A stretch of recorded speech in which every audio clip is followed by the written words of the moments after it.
Welcome to Supernatural Lives with David Saville, which is me, and Richie Watson.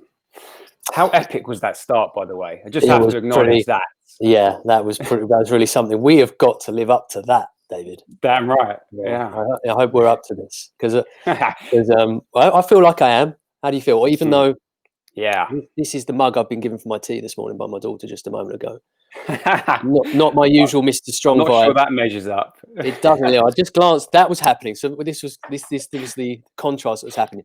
Bum bum bum, dum, David and Richie. Bum bum bum. And I looked over to my cup. And there was this little contrast and that. But then that's. But hey, I looked over to my cup, and that's much more better. I need myself on a note. Right? Much better. So welcome, Nick. He says our introduction sounds like Terminator music. I wish I had some kind of cool analogy to say, yep, this is why, but I don't right now. I'll come up with it for next week. Yeah, we just, every week we've been doing these, and we want to be of service, right? To be like, because I've been off social media for a very long time, barely doing anything, right? I've just been doing a lot of client work and a lot of building your guns.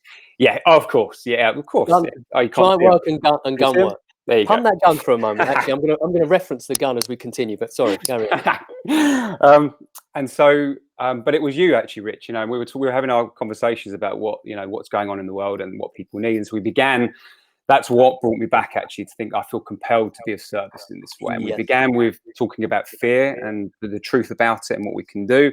And each week we've been thinking about what's needed and where is our attention needed most. And it's just been evolving. And today, this is just what it's been brought to, right? Selling your coaching without selling your soul. It's like this is a time when you can grow your business effectively, powerfully, and in beautiful ways that will last for years. And it's a time to be of service to people, regardless of money. It's a way of building a business with integrity and in a very unique way to you.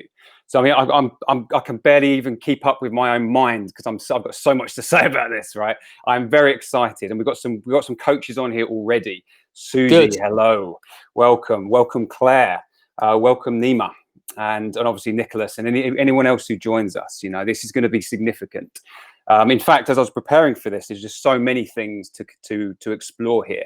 So here's a few things we're going to cover. Obviously, if you have specific questions about yourself and what you need to grow your business in a way that has integrity for you and is successful and meaningful, post your questions. Help evolve this conversation with us. Join in. It's really important. You help to make this better by contributing. So here are some things, and I know there's more, right? So the journey from brand new coach, like you've done some training, you've never coached anyone. How do you go from that to having a professional, successful business that has paying clients that refer you? How does that happen? I'm going to guide you through a journey that can make that work. How you can reach out to people, how do you do that? There's lots of spam messages going around right now. Lots of people, lots of coaches and others forcing their services down people's throats. How do you do it in a way that doesn't do that, in a way that honors the person you're connecting with? How to use social media too, because that's really important. People use it badly. They don't understand quite how to utilize it well. It's not about marketing. It's go far beyond all of that. Getting paid by the wrong clients, right? Don't just get paid for your services. Get paid by the right people doing the right work for you. And caring about people, obviously being of service with integrity is like the core of this, right? People first, be of service, and then everything comes from that place, right? So Rich, what have you got anything on top of that you want to bring to today? Sorry, I missed all that. What was... Okay, this is right. You know what I love about this process? David and I, sometimes we finish lives that we're not especially happy with. But we always rely on the fact on the content is always strong, always. But in the beginning, you always know when something's going to be especially strong and it's going to warrant the title Supernatural. And this one's going to be, man, because we can feel it in the air. To repeat what David said, join in, get involved, interact, share with friends. What we're going to be sharing here, this is free access, and this is going to be of deep service. There's going to be something or some things that you can take, that you can apply, which is going to make big difference for you if you follow through on that application. And this is right here. We're doing it for the love of it. Really, we are. And this, this itself is a perfect example. You know, it's like, why did we do this? Because we haven't done this for a really long time in lives. No. We got compelled to do it because it come to the point there was something going on. People were struggling and being challenged. We were getting messages coming to us, and then we were seeing people being underserved. So then we do this. We didn't do this because we thought, because weeks went by during this coronavirus situation. Neither of us did the coronavirus titled mail out. Neither of us did hashtag coronavirus in our posts. But what we did do is we looked at those things going on and thought, well, that's a real shame. That's a shame that there's this opportunism going on. You know, that's a real shame. And we want to step out of that. And David was one of the people I had conversations with, likewise, people like Tim Freak. And it was like, we just want to take some time and reflect on what exactly we want to bring to this, and make sure what we're bringing, we're happy to bring right now. It's the appropriate thing to bring. This is about service. And then this, which is this free access, interactive guidance session with you. Please make the absolute most of it with us, because it really is about delivering service right now at this time that then ripples out into all times. So I want to say that it's so interesting what's being revealed right now, because of course what we're seeing is some of what we've been saying historically when it comes to service, which is free fudge, right? Yeah, free fudge. So share with people the free fudge. Free fudge. So this particular metaphor came to me when I was in Edinburgh. So Edinburgh Fringe, you know, you can go see lots of events. Obviously this year's cancelled, but me and my friend Shay, we do like 7 shows a day. We do it right, you know. We immerse ourselves in everything, which means I'm often running from one venue to another. And one such day a couple of years ago, I was sprinting down the mile, and I heard this woman shout "free fudge," and she screamed it out. And I don't know what compelled me, but I looked at her, and the way she was, something about her drew me in. And then I was like, I haven't got time for free fudge. Was she hot? No, not particularly. No, okay. It wasn't that. It was just something about her. Did she have nice shoes? Sometimes, you know, because it's like they're like the bookends of a human being is like the hair and the shoes. Did she have nice hair? I rarely look at the shoes or the hair. It was more her presence. Actually, I go for the poles first. Okay, how the shoes, how's the hair, and then continue. For some reason, because it goes beyond a simple description of why. It goes beyond shoes and hair for me, anyway. You know, I have more depth than you, clearly. People ready. Only a few minutes in. So I just said, I ain't got time for free fudge. Don't want free fudge. And she's like, but everyone wants free fudge. And I'm like, and I don't know what it was. I went, go on then. Went in and had no intention to buy any, of course. Didn't want any fudge. You know, I definitely don't usually have fudge ever, right? However, I tried some. Very tasty. Tried others. There were whole bunches. It's like gourmet fudge everywhere. In the end, I walked out with a few blocks of fudge for myself, for my friend, for my mum. And I've been back every year since, actually. I've been back last year and I would have gone back this year too. And so it's like, when it comes to coaching, people get scared about giving things for free. And it's like, well, people don't know the value of it, right? They don't know how good it tastes, your service, right? They don't know the meaning of it. They don't know what it can do for them. In fact, right, I've coached close to 1,000 individuals, right? 1,000 individuals I have coached so far. And from that, I'd say probably a third to a half of them did not want coaching. They had no idea what coaching was. They had no particular interest in receiving support.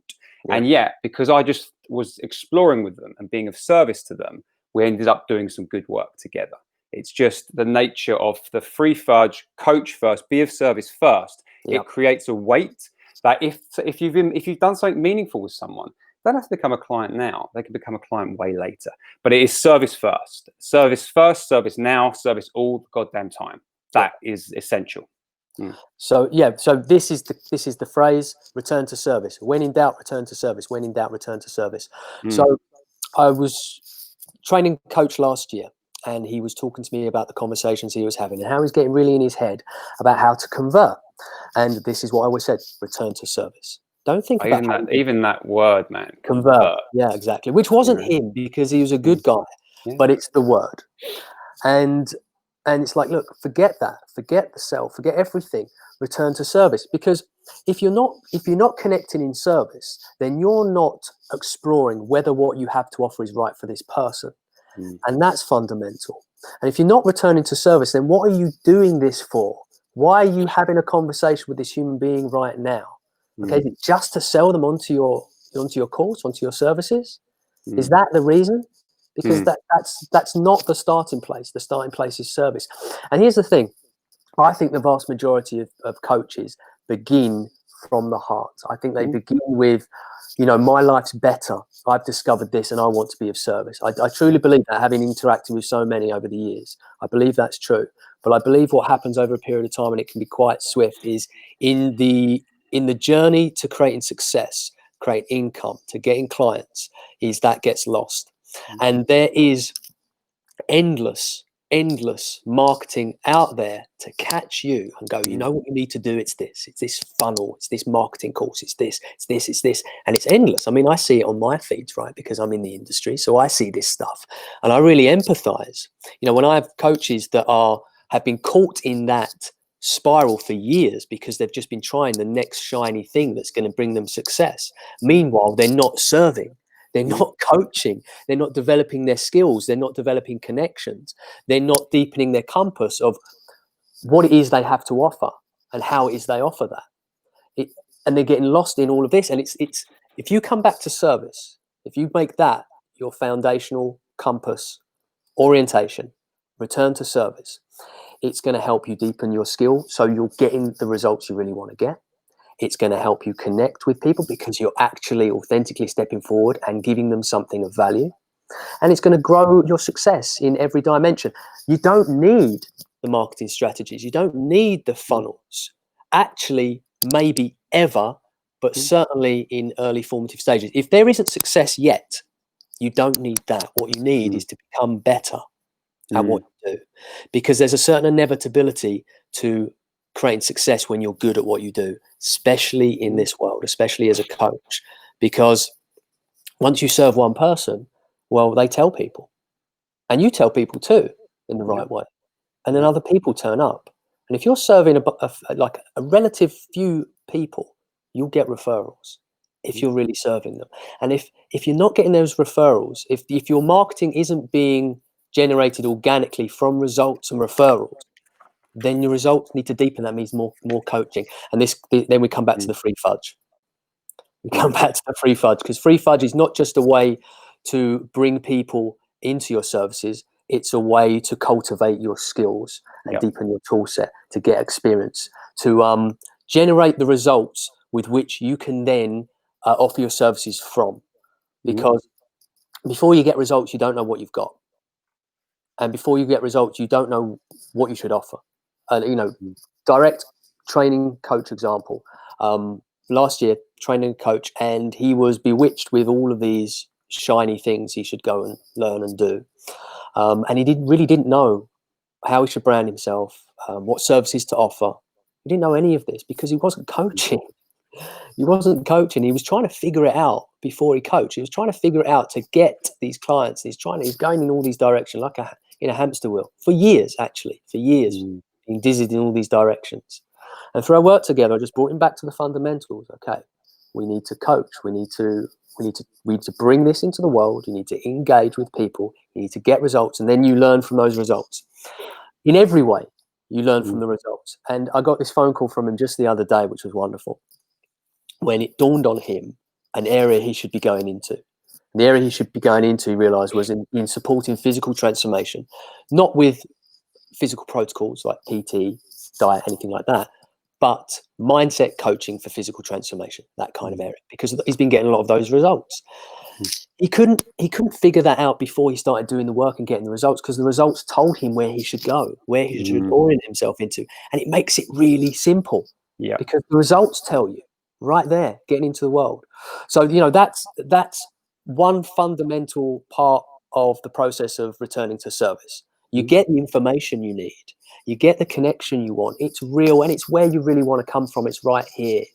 And if you get lost in this place of selling, to get people in as clients, to make the money, to create the success, and you get lost in that place, you're going to chase it. It's going to become clunky, difficult. The results are going to be poor. The connections are going to be poor. You're not going to get the results. You're not going to get the referrals. Okay. So we need to return to service. And that's that's my introduction to that phrase that I'm going to be spitting out through the course of this live. Nice. Yeah, it's a good way to begin.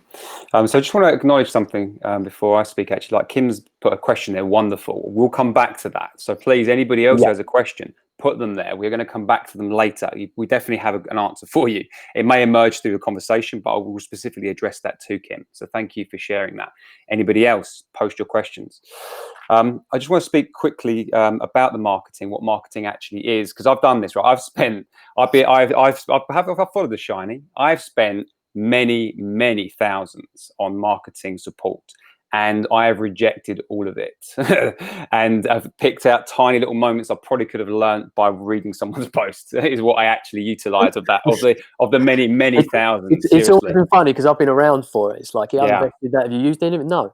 And No. what do you keep on doing? What have you kept on doing? Is you return to the thing that works for you and feels good. Yes. Which it's dusting off all of the bullshit. It's like the art of selling without selling, the art of marketing without marketing, Bruce Lee style, you know?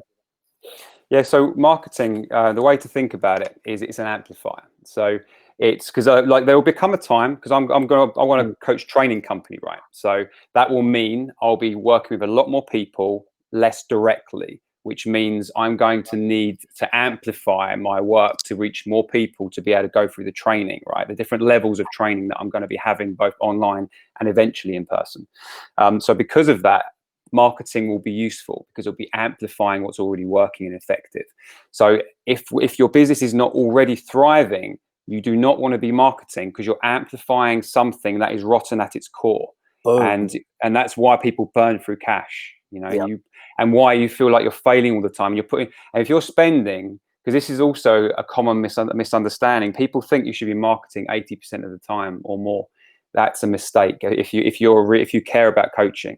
No, you should. The coaching itself is the marketing, and it is the it amplifies itself through. I mean, one of the reasons why I've not needed to be on social media or do anything public for ages is because for the past year, really, I've been getting referrals. You know, it's like I've got so many referrals coming in. I've not wanted to amplify. So it's why I haven't. The only reason I've come on social media is because of the need that I feel is important to speak and be a clear voice. It's not because of I want anything from it. You know, and that's because I've just done this work over a year, for the past 5 years, really, to create that. So I think it's important, you know, what are you amplifying, right? If it's not successful, don't get caught up in that. As Rich says, return to service. That's a brilliant principle, that. It's like, you know, you've got to create something worth amplifying. Yes. Yeah. And until then, it's developmental.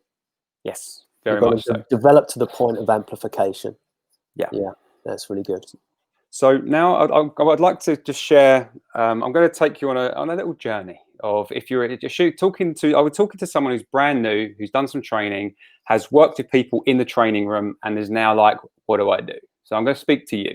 Obviously, for anybody who's at any stage in your development, the journey is the same. So just to be very clear on how this works. But I'm going to speak to that because if someone can do it who's never done any work before and it can work, it will work for you if you've got experience better, right? Because you've already got results, you've already got evidence, which means you're further ahead of this, right? So so just come out of coaching school or whatever you've done so far, and you're like, okay, where do I find my clients? Where are they? So first off, you've got your service is value of 0. Okay, it's value of 0. If you've not ever approached someone new who doesn't know you and invited them to work with you and coached them and had the transformation occur, your service is worth nothing. It doesn't matter if you've coached friends. It doesn't matter if you've coached other coaches in your training. It doesn't count. None of that counts, because when you're on in the training room, they are wanting to support you. So they will not be honest about what's not working with you. So it's a false positive you get in a lot of these these coach trainings because of that. So very simply, you begin with the people that you know. Hey, I'm coaching now. I'm just starting out. I've never had any clients. I'm looking for people to work with.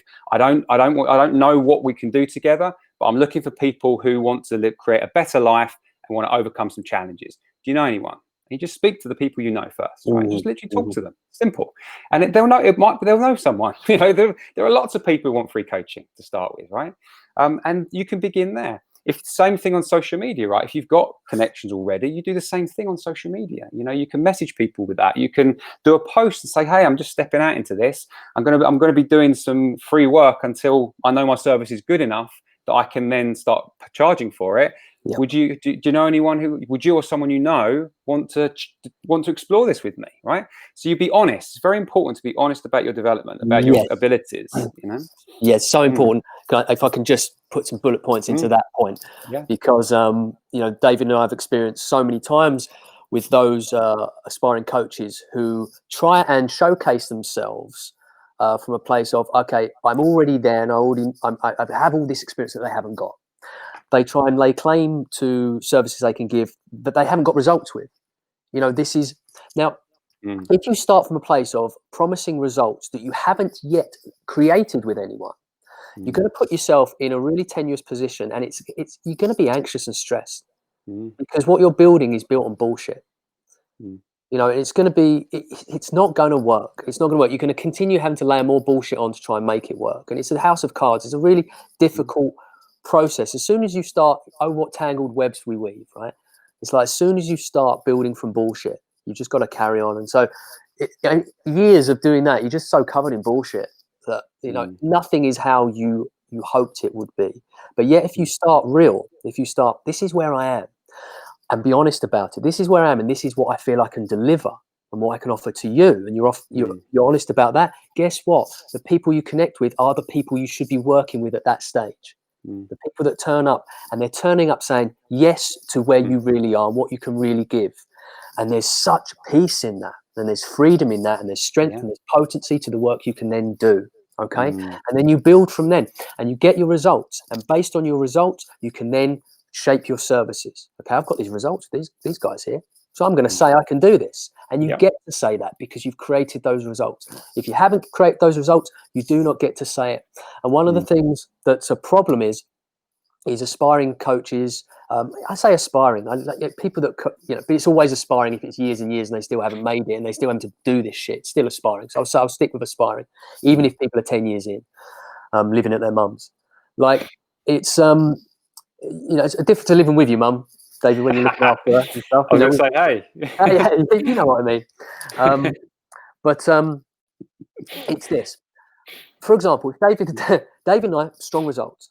We then create strong claims. We go, we're going to do this. You're going to come on this journey with us? We're going to do this, whether it's individually or together. Now, other people that are trying to make it may look at the things we say. And I'll give you an example. We started using the word beyond a lot when we were running our retreats. Life beyond fear. Okay? Life beyond stress, anxiety, beyond it, which is a strong claim, but it's also very specific in language. It's not without and it's not avoiding of, it's beyond. It's an into, through, integrated, embodied process that we understand very deeply because we've walked it and lived it, and we can teach it very deeply because we've taught it to the point of success. So then we can say it, we can do this, lived it, done it with our clients, so we can say it. Then other people see that and go, oh, that's good, that looks strong, and they're creating success, so I'll copy that and I'll use that kind of language. And I know a coach that was copying our branding, and I know deeply that this person hadn't experience or results in those areas. Is this the one who had like 10, 15 years experience? Yeah. So this is someone because I've been in this position with the events and seminars and everything, as David knows. It's how we met. That certainly how we connected deeper. That I'm in a position where it's like I can help support emerging coaches, authors, and it's wonderful. Not only in working directly with them as a mentor or coach, but also in other supportive ways. And someone came into my field who I thought, you know, this person, you know, they stepped forward and they were interesting, and so I connected with them. I thought I could give them some support.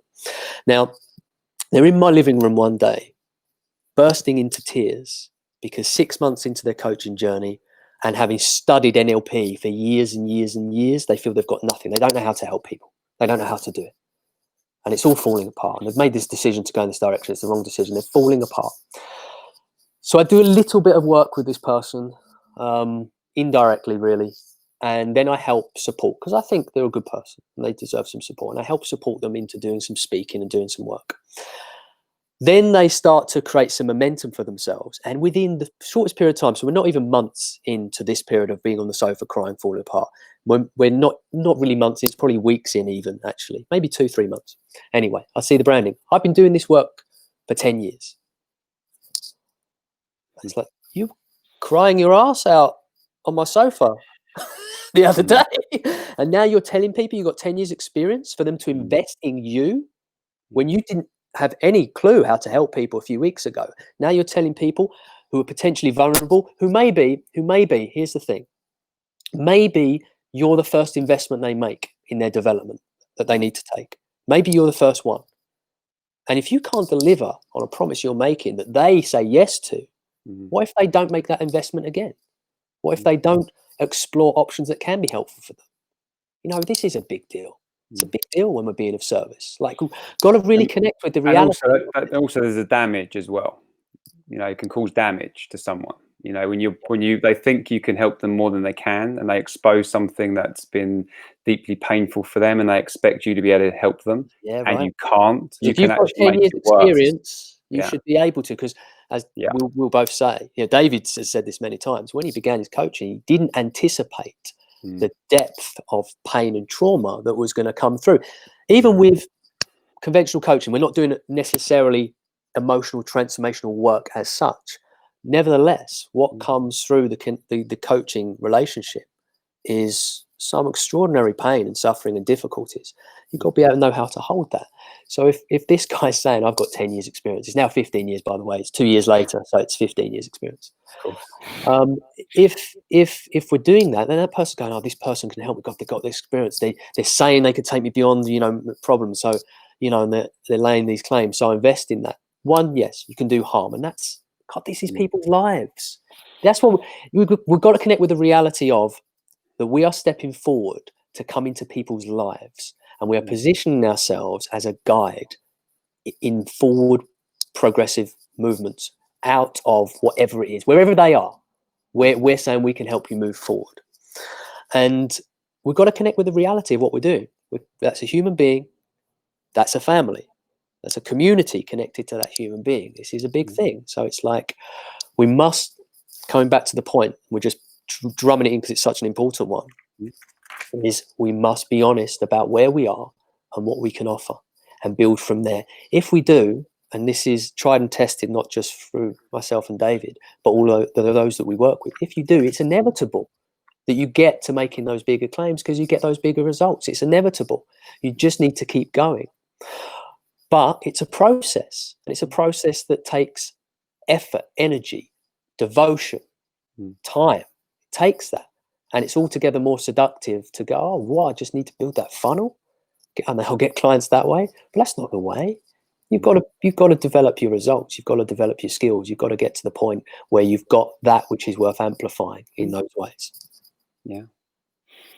And just on, you know, with regards to the simplicity of it, like help people from where you are. So someone I've been helping recently, actually business coaching is the focus, right? So she's run a business quite, you know, to a certain standard, and she's now, business can't function right during this period of time, and obviously wants to be able to make some money to support herself. And it's like, well, what could you do? And we explored some things, and the reality is that she's, from going through, like, because when you run a business and, you know, there's lots of failures, you know, you go through an emotional experience, right, to be able to get to a certain level of success. And so because of that, you learn some things that can help others to do that. Now, she doesn't have a lot of coaching skills, but she does have a lot of experience specifically. So very simply, got her to contact people she knows, let them know the same thing of, like, look, I'm just trying something new out.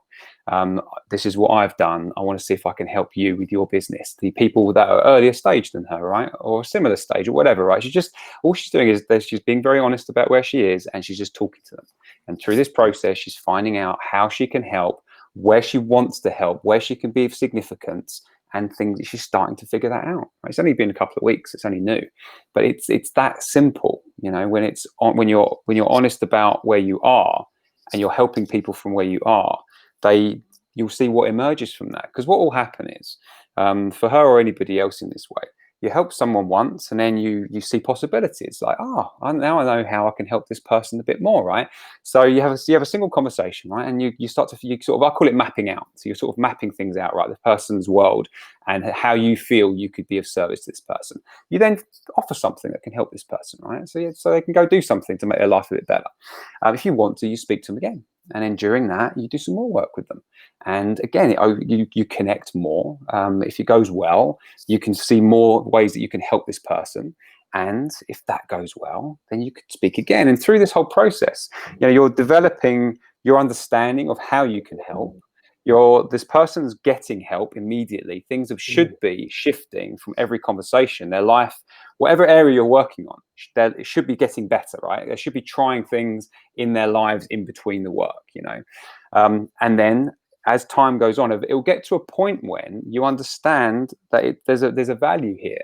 And then you can either then the thing is, when it comes to fees, there's so many ways to go about it. You could start by saying, why don't you tell me what you feel the service is worth, and you pay what you feel. That can be a good starting point if you're scared to ask what fees are. Who cares what they say? I remember years ago when I was starting out doing this, like six years ago, when I started reaching out on LinkedIn and messaging and stuff. For one person, right, we'd been having just messages back and forth, and we were exploring the fact that he was a coach and he didn't feel like he was good enough and that other people were better than him. But through I think 3 or 4 messages, we connected to what he had that was unique and valuable. And the thing is, I just stopped the communication, right? Because I was having a lot of messages at that time. So we got to a certain point, and I just, I kind of forgot, to be honest. And then after a while, I was like, oh, how's that guy doing? And he's in America, he was. And I reconnected with him weeks later, and he was buzzing because he'd started to write a book. This guy who felt insecure and felt like everyone else was better than him and he had nothing unique to offer. Suddenly, through just a few messages, he was so inspired by that. And so, actually, inspire is the wrong word. It's a stupid word. He'd actually, well, it is, right? It doesn't mean anything in this context. What he'd done is, I'd actually shone a light on what was valuable about him and what he'd done and what he had that was unique. And so much so, he felt brave enough to write a book, And he was he said to me, this was interesting. He was he'd like been waiting for me to message him, which is interesting why he didn't message me, right? But he didn't. A lot of people don't. And he was like, I just have to send you something. He says, I have to. And so he ended up sending me like $100 on PayPal is what it was in the end, just for some four messages on LinkedIn, right? This was like 6 years ago, right? When I was just trying to figure things out, but he felt so compelled. It was so valuable to him. Those few minutes, I didn't expect anything, right? That wasn't how I get paid. I get paid for coaching, right? Actually spending time in sessions with people and that kind of, working over time. But the value was there, that he felt that, right? Because there's a pressure someone feels. They're like, oh, I want to give you something back. And it might be a referral. It might be money. It might be something, it might be anything, right? It could be so many things in that way. But when you serve first and you're willing to pay attention to the person, you're willing to make sure that they are doing something in their lives between the times you're speaking. It's actually, I mean, obviously there's a lot of depth and experience that will make you better at it, but that's it. It's that amplified many, many times over that makes you able to charge many, many thousands for your coaching. Yes. And this is the thing, because people get really stuck and uncomfortable when it comes to charging for services, right? This is a phenomenon too.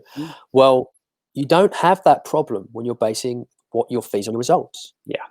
So if you're getting results and you're getting repeated strong results, then you develop your fees based on that. And so, what we're offering here is everything that coaches are looking for. The lifestyle that we're looking for. We want to be of service. We want to get results with people, and we want to be successful. We want to have a good life. Well, and we want it to feel great. Well, this is what we've got going on. We've had it going on for ever such a long time, but you have to bring it into everything. And what I mean by that is, like, every time you make a post, whatever it is, whether large or small, every time you make a video, every time you send an email out, every time that you offer a service, everything, it has to feel good. It has to feel like freedom. You have to feel good about it. I go, and it's a wonderful process to help dust off the bullshit for yourself.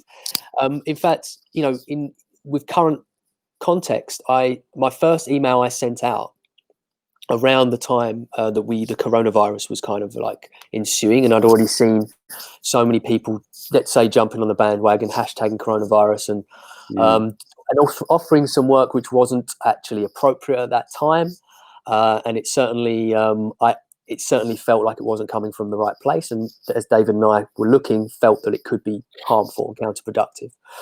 So I send my first email, because I send them a weekly email out, which includes a video, to my mailing list, and I thought, okay, well, I want to talk about this because I see things that there's a lot of misguidance out there, so I want to say something. So and I began to write the word coronavirus in my title. I'm like, no, coronavirus isn't going in my title. Then it's okay. I sat with it, and I'm like, I just want to share and point people to what I found to be reliable. And I pointed people towards a Joe Rogan podcast episode, which I found very helpful. So I thought, no video from me this week. This I found helpful. There's a lot going on right now. I found this helpful. But then I wrote something personal in there, some guidance in there related to how I was doing things. And I sat with that. And I didn't like that either. And at the end of all my emails, there's pointing towards the things I'm running. I'm looking at that. That doesn't feel good either. So I deleted all of that. I deleted every single thing, everything that could link to my website, everything that was kind of pointing to a service of mine, and everything that was personal guidance as well, because this was just happening, and what people needed was to kind of get clear on what's happening from experts, and to kind of seek out, get some kind of idea of what was happening and what they should and could do next. And so what I did is I just stripped everything away that was mine and just put, here's a video I found helpful. And that was my email. And when I clicked send, I felt fantastic. Now, when I developed my first 2 emails, I was trying to figure out they didn't feel good. We've got to get real, got to get honest about how we feel. Like, connect with your content, really connect with what you're creating and be honest about it. This is coaching set free. This sets you free to be successful. It sets you free to be fucking extraordinary at what you do. It sets you free if you start from these places. If it's like service first, and okay, does this feel like freedom, me doing this? Do I feel good about this? Do I feel good about the claim I'm making? Do I feel good about the service I'm offering, the way I'm offering it? Sometimes there's just small things that seep in, and it happens for me when I'm pointing to a course or a seminar. And I remember it was something that was very small, but I realized even that I need to dust off. It was something along the lines of like, if you're feeling this way, if you're this, if you're this, if you're that. And this was in my email. And in my email, I really want to make service-based. I want to make a connection. It's about connection. And I realized that was on a level of salesy I didn't like. So instead of that, dust down, just said, it is this. Rather than are you this, if you're this, this is for you, basically, that kind of thing, which might be fine, and you can do that, but I didn't want to do it in my email. I didn't want to do it with that community of people I'm connecting to. I just want to say, hey, there's this thing, do you want to come? And you get to do that, right? That's the thing, you get to do that. If you really deliver, and if you really are getting results, you get to just do that. It's so liberating. It's so freeing. You get to live free throughout the journey, of creating, building your success. Don't sell your soul expecting to get freedom and success here. Don't do that. And by selling your soul, what I mean is compromising your integrity, compromising what you know is right. Really root out, because it can be so invisible to us. Root out those places you can elevate your integrity, and do it, and then be an ambassador for that. Man, it feels so good, because then the people turn up, right? Not only your clients, but also peers, colleagues, the right people to support you on your journey, the right people you want to connect with, they turn up. If you're an ambassador for integrity in your service, the doors open, the opportunities that you just can't imagine. Yeah, I'd say Rich has a particularly extra ability to do that, like a deep connection to that. Like Rich is definitely the only person I know who does it to the level that you do, man. Very much so. In fact, mine's been a much different path actually. I've done it. I've failed like that publicly many times.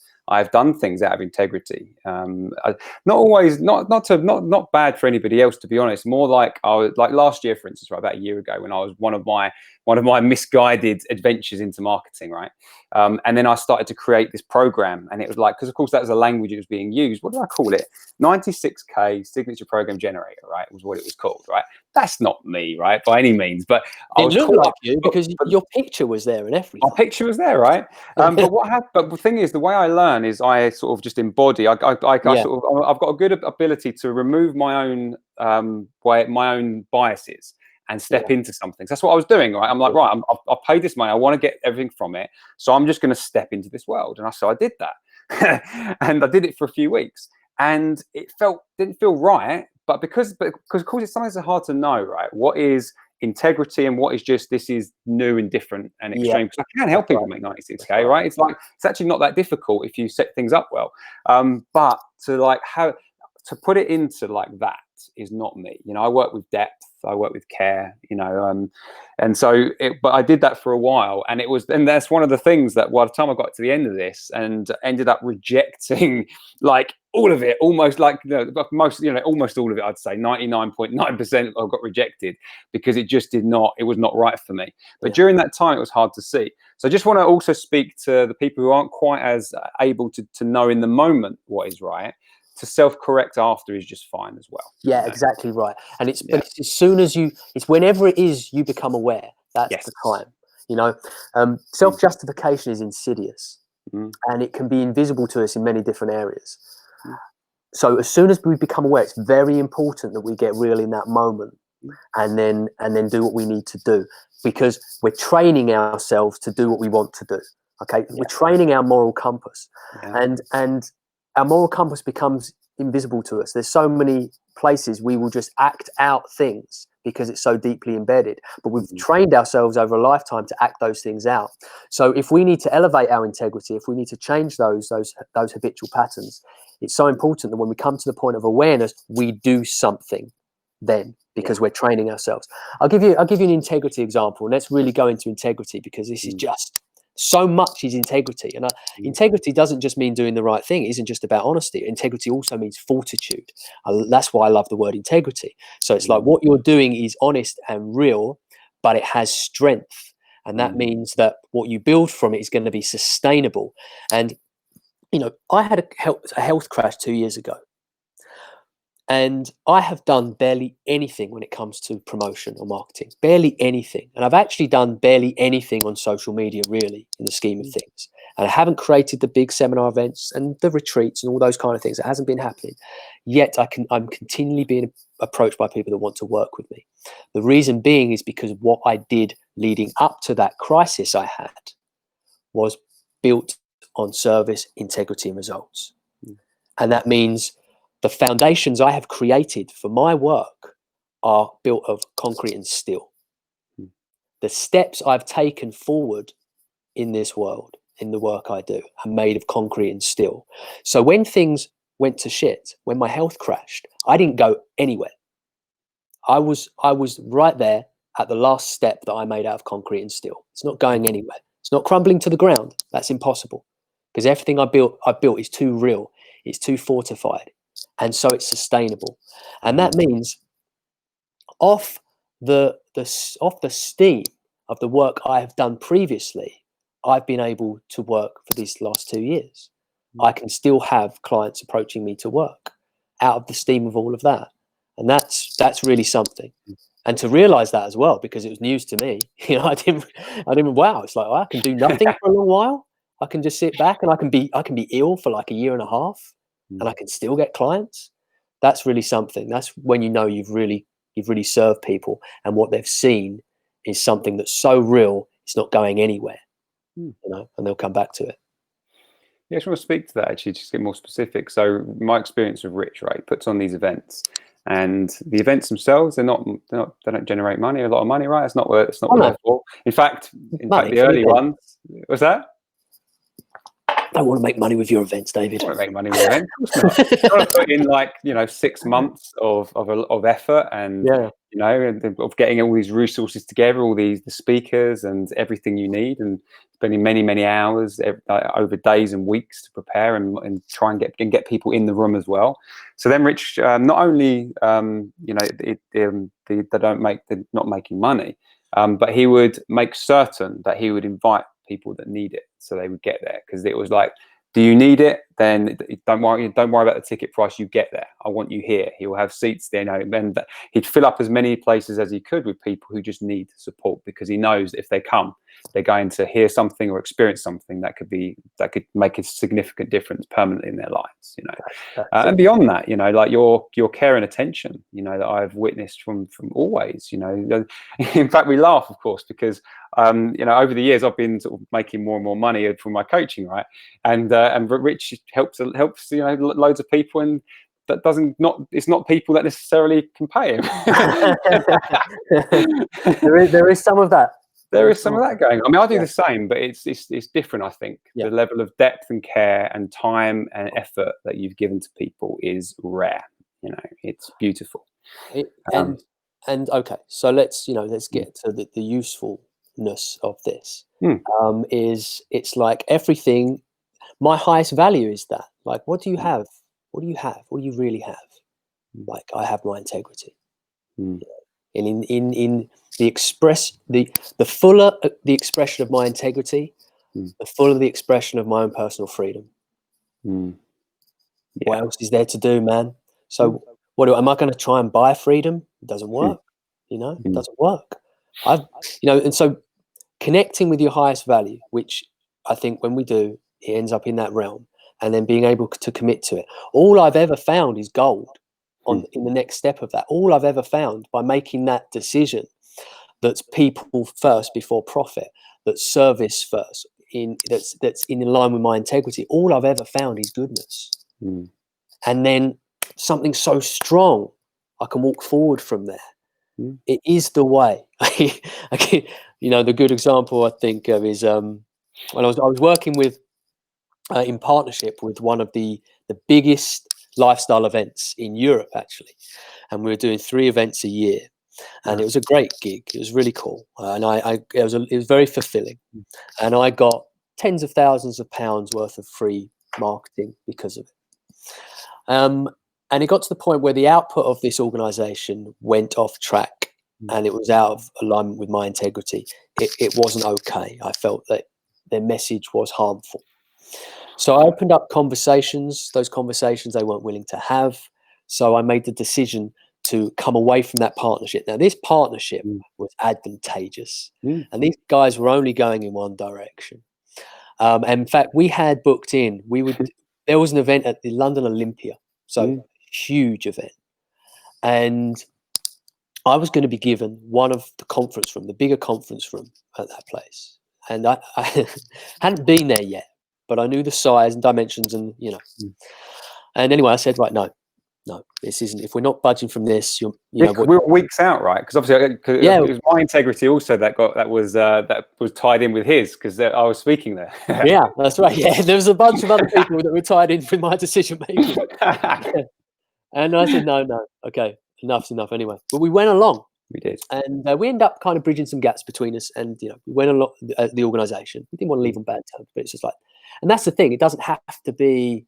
It can just be, look, you see things this way, and I see them this way, and I'm making this decision because that's what's right for me. And I'm going to give you the freedom to be you, and I'm going to take the freedom to be me. Boom, freedom. And the organizer was able to meet me kind of, in that realm. So we went along to the event, not being a part of it anymore, not having the big conference room. And David and I went upstairs to this conference room, this stunning, state-of-the-art, beautiful conference room, which we could have performed magic in and created video, everything. And and so I took a beautiful phrase that you said. Yeah. Go on. Go on. Looking around, this is what integrity feels like. Yeah. But the interesting thing, right? So it was like, it was true and it was jokey at the same time, right? Yeah. With the space I opened up from not doing that work, I created the first Wellbeing Now seminars. Yeah. Like, it completely my thing and made them exactly what I wanted to be. And so so then when they turned into maybe the greatest events of their kind around, because I hadn't been through anything like it before. And that's what everybody said. And speakers have spoken on the biggest stages and all around the world said this event is special. When I'm on that stage at the end or in the midst of that event and it's like the magic is happening, that's what integrity feels like. Yeah. And that moment was in that one. And that decision to come away from this was in this moment. And that is what integrity feels like. You know, if you really get into it, even if you're going without, even if you've missed, maybe there's an opportunity that would have given you immediate reward, it still feels good. That's the thing about it. And it's better than anything else. I was in a greengrocer's once, and I was with my partner at the time, and there was a £10 note sitting in the apples. And I saw the £10 note, and the tiny little whisper said, look at what's happened for you. There's a £10 note in these apples. That's for you, quite clearly. There's no one else here.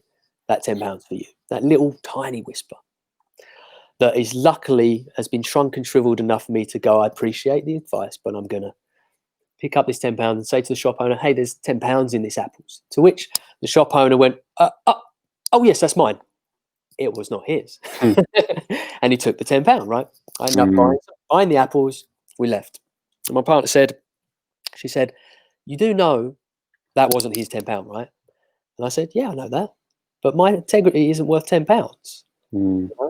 If his is, that's fine. But I feel far better right now than what I would do had I taken that £10. Okay. And these moments are so important because it doesn't just stay there.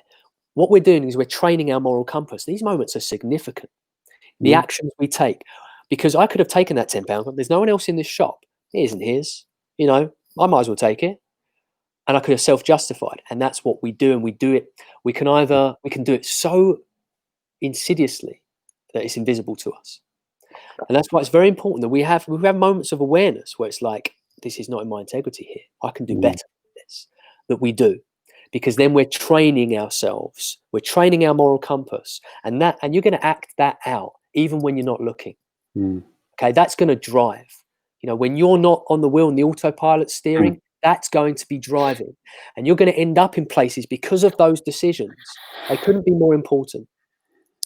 Yeah, that actually reminds me. I remember it's happened a few times, but one in particular. It's like someone was interested in joining my coach training, right, about a couple of years ago, and she's this to me. I'd like to have a conversation with you. She says, I trust you to tell me whether I should spend my money with you, right? Thousands of pounds, you know. She trusts me to tell her, you know. And it wasn't right for her, actually. It wasn't the right thing. I helped her in a different way, you know. But yeah, that's like, you know, it's just really beautiful, you know, in that way. And that can't be created when you are secretly making those, you know, you're breaching your integrity, you know. It just doesn't happen because it's communicated through, it's a subconscious communication, right? Language is subconscious. And so when you're doing your posts, when you're speaking to people, your lack of integrity will pour out of you and you don't realize it. Your neediness pours out of you. Your wanting to manipulate someone pours out of you. It's there and it doesn't feel right. And so people will pull away from you, they'll disconnect from you, right? And you cannot know the consequences of the long-term consequences of that, the things that are unseen. You can't know. An example of the unseen, actually, just to follow up with that guy you mentioned earlier, I think the unseen aspect that he doesn't know, it'd be worth sharing that, actually. Yeah, this is very key. So when you're acting out of integrity, you don't know what opportunities you're missing because you may never be told. Okay. So the person I was referencing earlier who was beginning, failing, needed support, ended up getting his ground and then lying about his experience and his skill set. I was going to put that person on I do this often. It's like you could possibly have a slot on the same stage as these best-selling authors at this seminar, because I need those guys. I want as a part of this thing, I want to bring people forward. And David was one of those people. Big part of my coaching, my speaking journey.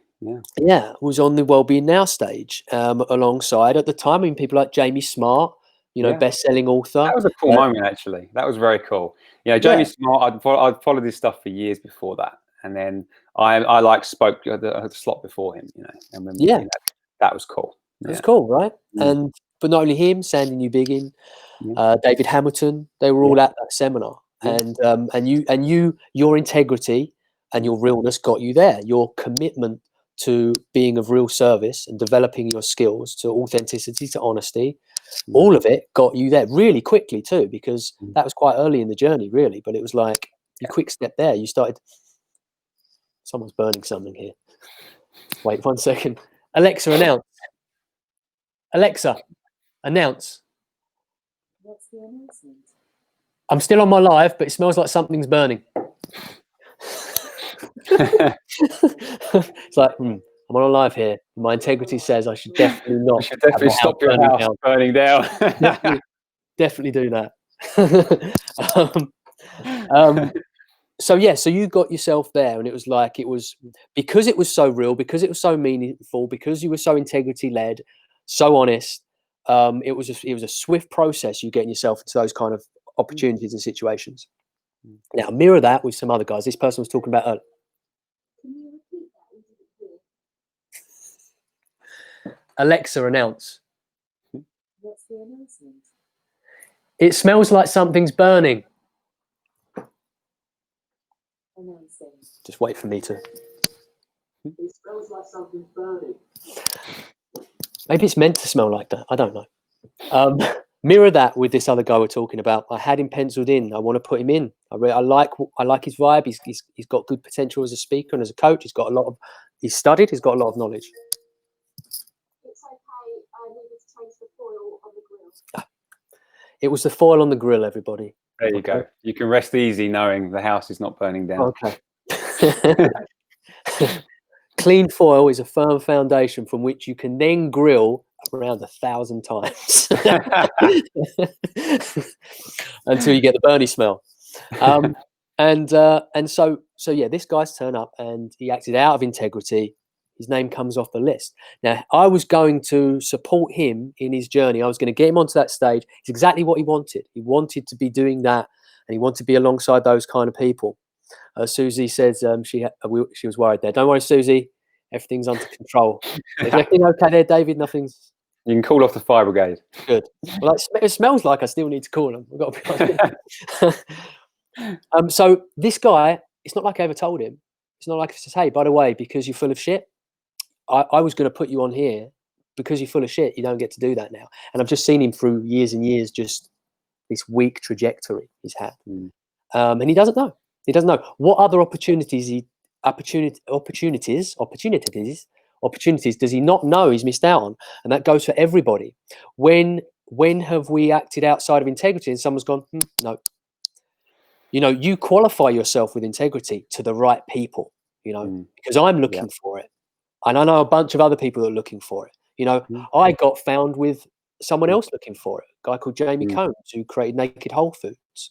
And my integrity, my mode of being stuck out for him. And he went, hey, we need to be friends. And that friendship and that support has been, ended up getting me sponsorship for my events. And it ended up getting, all this collaboration and also a very deep friendship as well. And so it's so, you can't, it's like I was coaching someone the other day when it comes to stepping forward and wanting to get in the dating world. And it's kind of the same principle here. It's like, look, what I did is I advised him actually to go onto the dating profile, to use it as a platform, as an exercise to really get clear on what he wants. What do you want? What are you looking for? Who do you want to show up as? Who do you want to attract? And the intention is not to attract someone, it's to repel everybody else, right? It's like, make that intention, repel everyone you don't want to connect with. Yeah. And it's like, because if you don't do that, if you don't actually put real you, looking for this real, this is what I'm looking for, this is who I am, this is what I'm looking for. If you don't put that, the person you're looking for can't see you. They can't see you because you haven't let yourself be known. And it's through that integrity you appear. There's a bunch of people who someone operating through radical integrity are not going to see. but then there's the people they are going to see that are going to stick out and stand out, and we just don't know what we miss because people are so preoccupied on the thing. You know, it's like maybe I missed some things through acting through integrity. Yeah, but you know, we're never going to know what the how these things stack up. But the important thing is how it feels and what it is we're creating, and it's the opposite of building things on bullshit that takes horrible anxiety-ridden maintenance and doesn't work. You build things real. You make it real. And if things real that you build, it's not going anywhere. Yes, there's also something that just happens, you know. I mean, I remember it was a year after I quit my job and to embark on this. And at my job, my most I've ever earned was 24,000 before tax, right? That was the most, that's what I used to earn. It wasn't enough to pay my bills, really. Just because of bad spending habits, to be honest with you. But that is just what happened.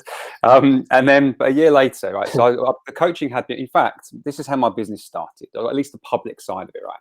I was doing a lot of coaching work, and I came up through, a friend of mine was coaching me, and it's like, who do you want to work with? And it's like, I want to work with people who I think, holy fuck, you're amazing. You know, that was what it just came to me when she asked me the question, right? And I was like, well, what if I just say that? You know, what if I just tell people this and see what happens, right? So I remember it was the first time I've ever sworn on video ever, and I was terrified beyond belief to actually swear. Can't tell you. I mean, it was laughable for anyone who knows me, right? Yeah, it's so weird. It's so weird. Everyone, take a look, because like he used to be nervous about saying something, about saying words out loud. Yeah, I mean that is weird. I know, right? But I remember doing this video, and I said this, who I want to work with, and what that meant to me, you know, 'cause I described the person, you know, and I remember just hitting send and being terrified because I built up by this point. I had some people that were sort of following my stuff and interested, and you know, I had some clients and things like that. So I was like scared that it would ruin everything, you know. This big, by the way, my experience of it was, everything I've created is going to be ruined, as if I created much, right? But it felt like it. But I remember hitting send was one of the hard things, and I just remember cringing, expecting this retaliation and this either people that liked me to sort of push, you know, cutting me off, and just having nothing, like people didn't like it at all, that kind of reaction. Actually, it was the very first time when I had people I'd never heard of, like somehow find it, I don't know how, and go, I want to be your holy fuck client. You know, that's where it began. And I even got an interview at a learning and development company in London who were interested in having me there to do some training with them, actually, to like help them create ideas and stuff, right? Just from that video. I was like, that's interesting. It was great till I insulted the fact that it was an office. That burned out that particular avenue for me, because I went to the office and had the interview, and I messaged her afterwards. It went really well, right? It looked like I was going to do something with them. I went, when I arrived in your office, I was like, oh no, because the office you've got there, you know, I insulted her office essentially. And after speaking to you, I felt a lot better about it. Burned that one. So anyway, that's one of those, but it didn't work out in that sense.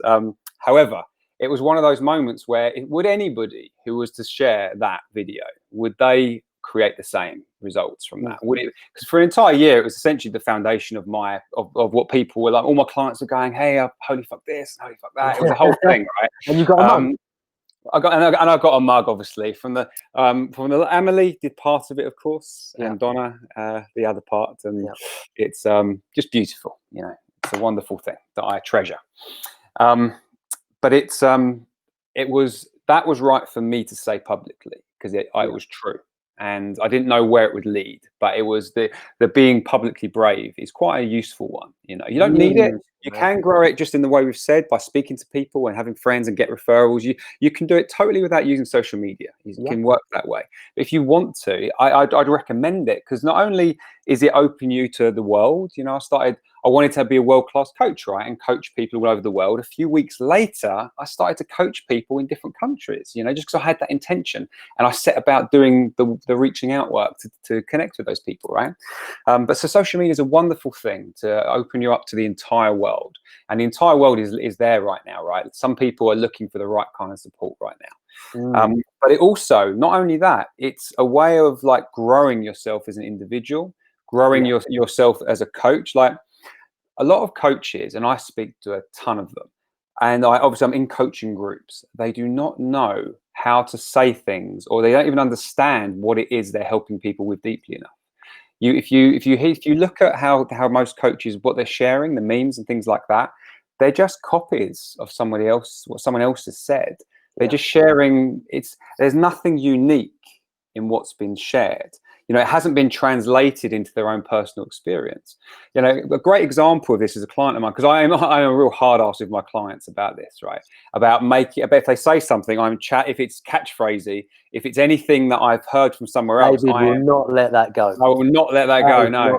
No. He's Being not the going to get away with individual that. is really important. It's part of this integrity thing, and it's part of the magnetic presence that helps you sort of draw the right kind of people and repel, right? An opposing magnet and an attracting magnet. It does both the same things publicly. So a good example of this was one of the things I say to my clients are that don't listen to other people in this field apart from me right now. You know, you're paying me. Just listen to what I'm sharing. You do the work. And when you want to get other resources, look at documentaries, nature documentaries, or movies, TV shows, and other things. Read books on poetry and all these different areas that are not coaching or specific to your area, right? Because what happens is what we're doing together and what you're doing with your clients, suddenly you can pluck a metaphor out from something you've been exposed to. From your own experience in life, there's loads of metaphors, right?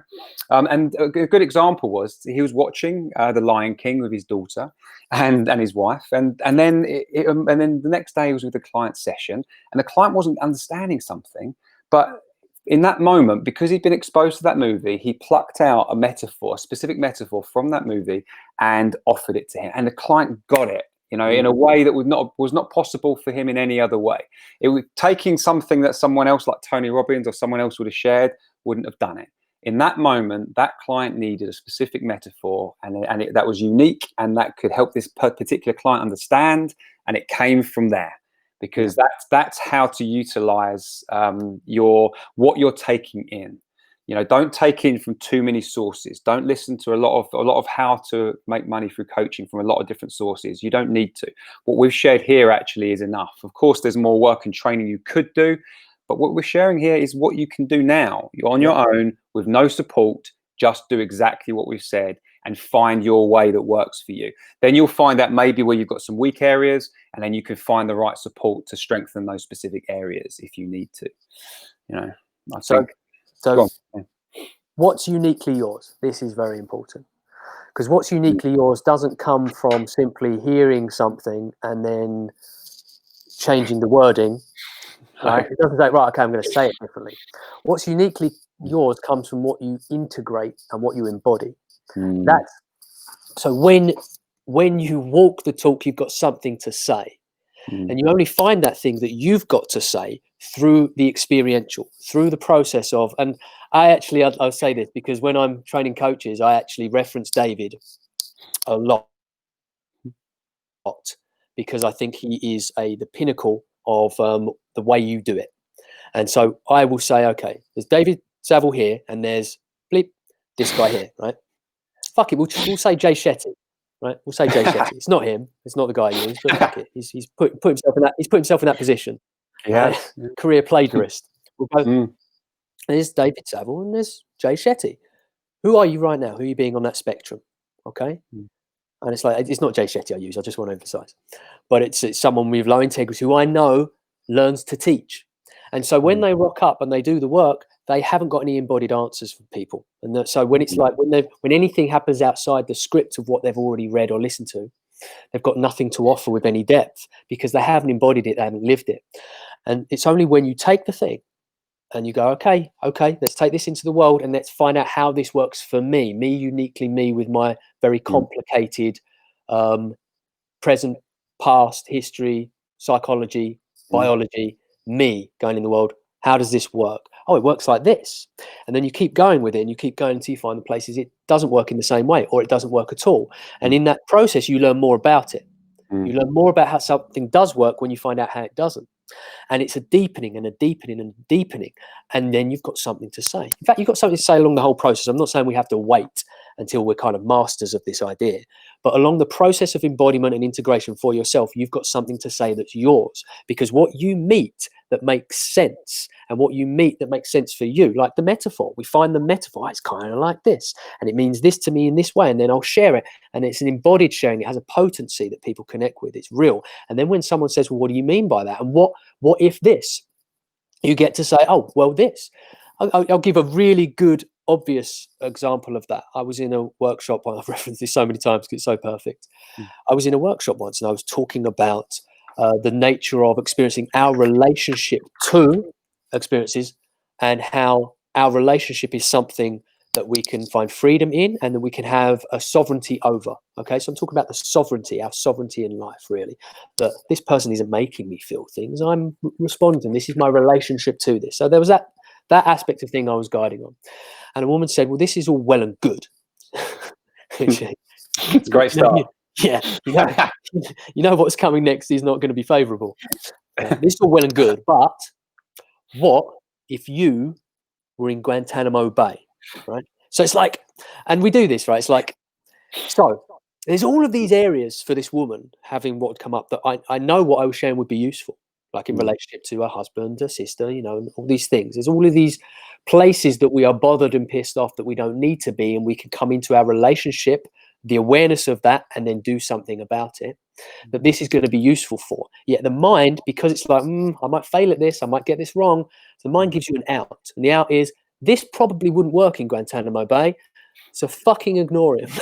You know, it's like I don't think you're going to end up there.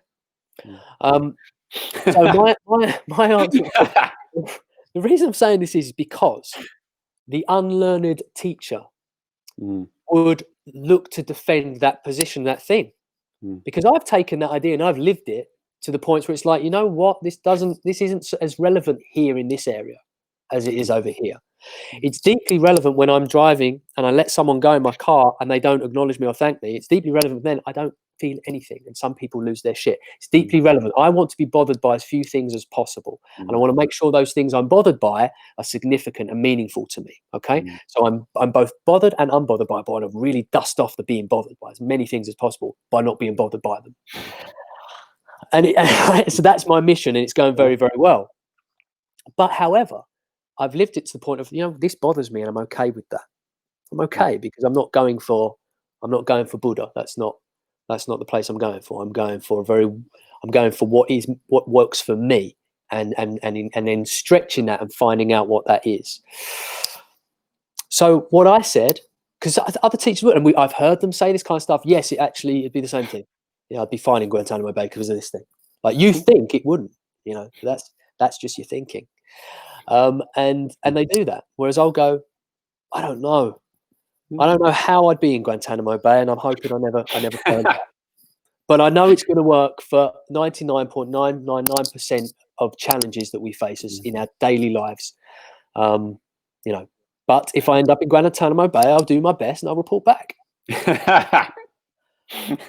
but that's the difference. It's like when it's embodied, you get depth, and then you get also empathy. You get everything when it's embodied. You get everything you need. You've got your tool belt, man, and you've got all the tools in it. It's right there. And you keep on deepening it. You keep on adding more. Okay? It's real. You've gone in. Not with the intention, oh, that brand looks good, I'm going to copy that. Oh, that idea is good, I'm going to say that. Not that. Live it. Live it. That everything you're looking for is in the lived experience of it, and the personal expansion of it, and the finding what is uniquely yours. It's just so strong. It's so and so effective. Because when you offer from that space, it's so potent. Yeah, beautifully said. I see Claire's got to go. Thank you for being here, Claire. Check back though, because there's going to be some more good stuff. And obviously, if you've got any other questions to share, please do so. You know, the conversation can continue long after the live is over. Yeah, we need a part 2. That's big. And we have any? Should we go to questions? Yeah, let's do that, because there's still quite a bit to try to explore, actually. But yes, let's do that. David, should we just carry on going? Let's do that. Should we save questions to the end? Should we do that? Have you got something you want to go into now before the questions? Well, yes, actually, because there's things to pick up on, really. Because there's a few things. One of the things is when it comes to this, like one of the things that coaches don't also do is they don't pay enough attention to what's changing for someone. So a good example was a client the other day doing some specific work on presentation skills, right? It can seem like it can seem superficial, right? I'm going to help you be able to present better. I mean, of course it's useful, but it can seem superficial. But it's like, well, let's look at that for a moment. If you've helped someone to be able to present to a group of very senior individuals in such a way that has them want to buy the services of your company, right? And we're talking maybe multi-millions for this, particular client and the client she works with. So they're able to do that. So obviously that's significant for the company. It's significant for this person's, supporting the ability to support their family financially, of course, and the future success as well, and where that could lead, So that's incredible to do that. But then, of course, it's like, well, okay, if someone has this embodied confidence in this room full of some of the top executives, these powerful human beings who want to criticize and tear things down, but you're there, you're able to communicate, to play with them, and to have them love what you're doing and what your company's doing, and say yes and shake your hand, right? Who do you need to be to do that? To be able to hold that in a significant way. And then how does that way of being affect your relationship with your partner, or those difficult conversations you've got to have, those, with friends, for instance, there's things that something's not right, but what does it do to your ability to address those things?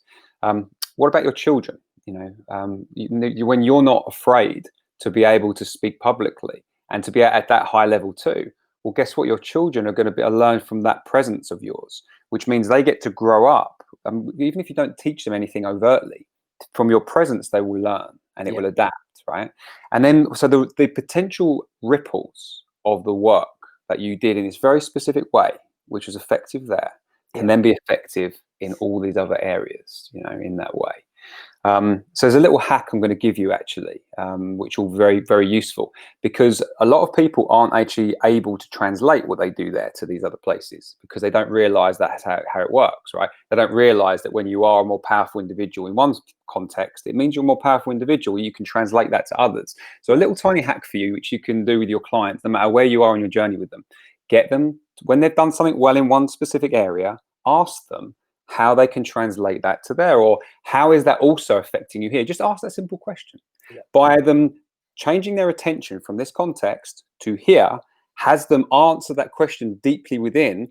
And obviously, depending on the individual and their willingness to do this, but if they're willing to truly ask that question, they will translate that to this other context, So it's a little tiny coaching hack for you there, which works incredibly well and will have your client grow rapidly in multiple areas of their life by moving their attention to the different areas of their life.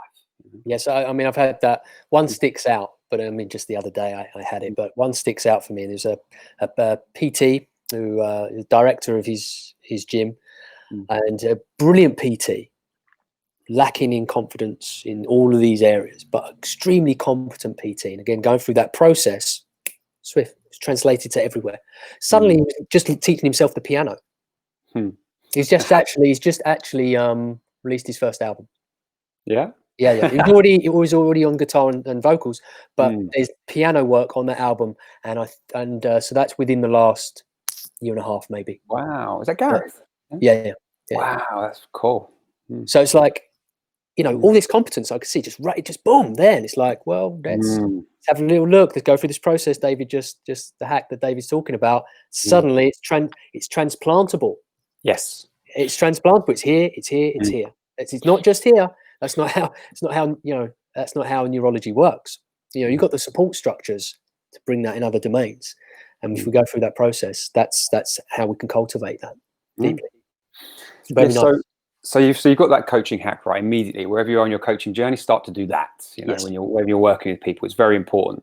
And then if you're tracking this, just understanding the impact, getting your clients to be aware of the impact in all these areas, and long after you're working together too, check back in, to see how the work has continued and evolved, because it should do, right? If you've done good work, you'll get to understand the lasting ripple effects of the work in a meaningful way, which is so profound, and which means when it comes to the value of your service, Well, guess what? When you're walking around, like knowing, like for instance, Rich just now sharing that this person's now created an album, right? It's like the freedom, the potential of what that could do, of just even the guy's enjoyment of life, right? And what's possible for him now. He's done that, and those ripples will continue out. So walking around understanding that value means that when you can price your services accordingly, your coaching, when you get good at it, of course, in initial stages you're figuring it out, but your coaching eventually becomes priceless. There is no price you can attach, so any fee you give should be a tiny drop compared to the impact of the service. Which means there's no upward limit to how much you can earn and the good work you can do and who you can work with as well. Because that 6 degrees to Kevin Bacon, right? Yeah. Right, where we are connected to everyone in the world through six people. Well, that means that through this work, you can, whoever you want to work with, you over time and being of deep service, you can be referred to all kinds of people in all kinds of careers and different life experiences and across the world. There is no limits to who you could connect with and the work you could do. And it begins with service first and building up your understanding, building up your effectiveness and your understanding of what is effective in a meaningful way. So then when it comes to things like public posts, this is when it becomes effortless advertising for your services, right? You've done some good work with a client. Now, if the client says you can share their name and stuff, cool. But if not, it's okay. You just share the kind of what happened, right? The results, without talking about the individual person, and that becomes a natural advert for like how good your services are, right? It's there, and then within that, there'll be something that someone wants something similar, and they go, yes, please, and they'll want to reach out to you. It's a natural way of doing this. Yes, it's real. I just want to say, it's worth saying because it's. What we're talking about is everything that people really want. And this week alone, this last week, I probably had 4 different messages from present and past clients. And if I had just one of those, I'd be filled up. Like every single one of them, it's like each of them in different domains and different areas of each of their lives has just been so rewarding to get. And it's like someone saying to me that they just applied to, they were looking at job roles, and there's 3 jobs available. Now this one they feel they're qualified for. They went for the top one. And I'm not the anxiety just wasn't there. I kind of got excited. Then I looked at what the job was. It was it's 8-page what the job was, and it's I'm woefully underqualified for that. And then the moment of thinking, right, I should just duck out. No, actually, I'm going to go for this, and I'm going to go to have the experience. There's no reason I can't rock up there and go through this process and gain from it. And then this person, having worked with them last year, coming to that place, it's like music to my ears that's happening for them. A coach sharing, as you voice messaged me about, because you chatted to him yourself, sharing me this journal he's created for his clients that are going on his courses. And it's his, and it's awesome. And with the message of, this is down to the work we've done. This is this here. Look at this real thing that I've created. This is down to the work we've done, as well as all the other results he's getting. And I could keep going, man. And but I know 4 distinct ones this week, and it's beautiful. This is what we want, right? If this coach is still with us right now here, this is what you want. You want that. You want all of this. And it's the way we get there is everything we've laid out during the course of this. So I want to move on to business is being a reflection of us, really important when it comes to our personal development while creating our business, while creating ourselves. It's a personal development journey. It has to be that. And there's no denying the reality that unfolds in your business. It's we can kid ourselves in life, and we can surround ourselves by people that kind of maybe support our delusions. We may recycle the same things throughout our life and just not acknowledge our part in it. But we'll keep on recycling those experiences, those relationships, those challenges, and doing that in our life. But when we start a business, it's right there, showing them to you. If you're bullshitting, it's right there. On our last live that Dave and I did, I talked about a guy whose name I don't want to mention, but who was author of a marketing book. And he was the first person in my mid-20s who said, when we were in a conversation with a high-end manager, that when it comes to getting complaints, from your customers, these are your unpaid quality controllers. And it was that radical willingness and welcoming of criticism that like put him ahead. This other guy didn't want to hear it so much. It was the first time I heard that idea, and I was like, man, I'm having that. It's like, that's reality right there. So it's like something showing up in business and reflecting back, you've got to take notice of it. And we've got to take notice of what's happening for us, because if it's something we want to avoid, and I've met these people, because so many people are starting their own businesses now. They're starting their businesses and then they're meeting themselves in their business, and they don't, and it's not fun. And the stress is so much, and they're just clawing their way through their business as they're meeting themselves, and they don't like it, and they're avoiding what they're seeing, and they're making it about somebody else, getting in the blame game. I've had these experiences with small business owners. I had a cleaner I employed like some years ago who did a shit job. I employed a young teenager and tried to charge me the same amount that she would for the adult I was meant to be getting. Didn't do the job as she was asked to do it. And so I didn't pay. I'm not paying for this. You've got this child in here. He hasn't done what we asked to do. And then it was all this, okay, well, I'll tell you what, I'll take 20% off. No, you don't understand. I'm not paying. Well, actually, it came to that point when I was like, look, something needs to be done about this, and it's this.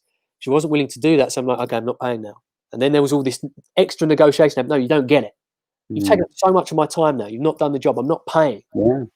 And this was someone that was just wasn't, because he was lying. Oh no, yeah, he did do it. He did. I'm here in the house, man. It's like, you can't bullshit me. I'm in the house. I'm looking around. But there was this bullshit. Oh, we did this, and it's like, so it's that. We've got to get real with what we see when our business shows ourselves to us, and then we've got to do the work we need to do for ourselves in which to create. Because basically, our blocks will be our business blocks. Yeah, we've got to go into beyond those blocks. We've got to work on them. We've got to get through them to be able to get through them in business. Okay, very, very important. And when it comes to criticism, and I think David picked up on earlier when he was talking about sharing a video, and it's like, shit, the anxiety of that. So this is something too big. It's like the fear of what other people think, right? Yeah. So let's get real with that. Being aware of what other people think is actually very helpful. We don't want to get into the pseudo self-help place of like, don't listen to them and don't compare yourself to others and all this kind of stuff. Is avoidance because it's uncomfortable. What we want is integration. We want strength. We want growth, and that comes through recognizing, okay, yeah, I'm going to pay attention to what people are saying, but I'm going to put it through the lens of my own conscience, and making your own conscience the thing that you're most concerned about. Because I had this conversation relatively recently where I said, well, don't you worry about what such and such think of you. No, I worry about what I think of me. Worry isn't the word, but that's the point. It's like, no, it's what I think of me that matters far more than what anybody else thinks of me. Is what I think of me. But as an extension of that, I'm going to pay attention. I'm going to pay attention. I'm not going to shut myself off because I'm just too fragile to listen. I need to pay attention to what other people may have to say. I need to pay attention to what my business is showing me. I need to pay attention to my results. It's like you're going to have all these coaching clients not get results and like make all, I know, well, I've seen it, I've heard it, like it's them that's the problem.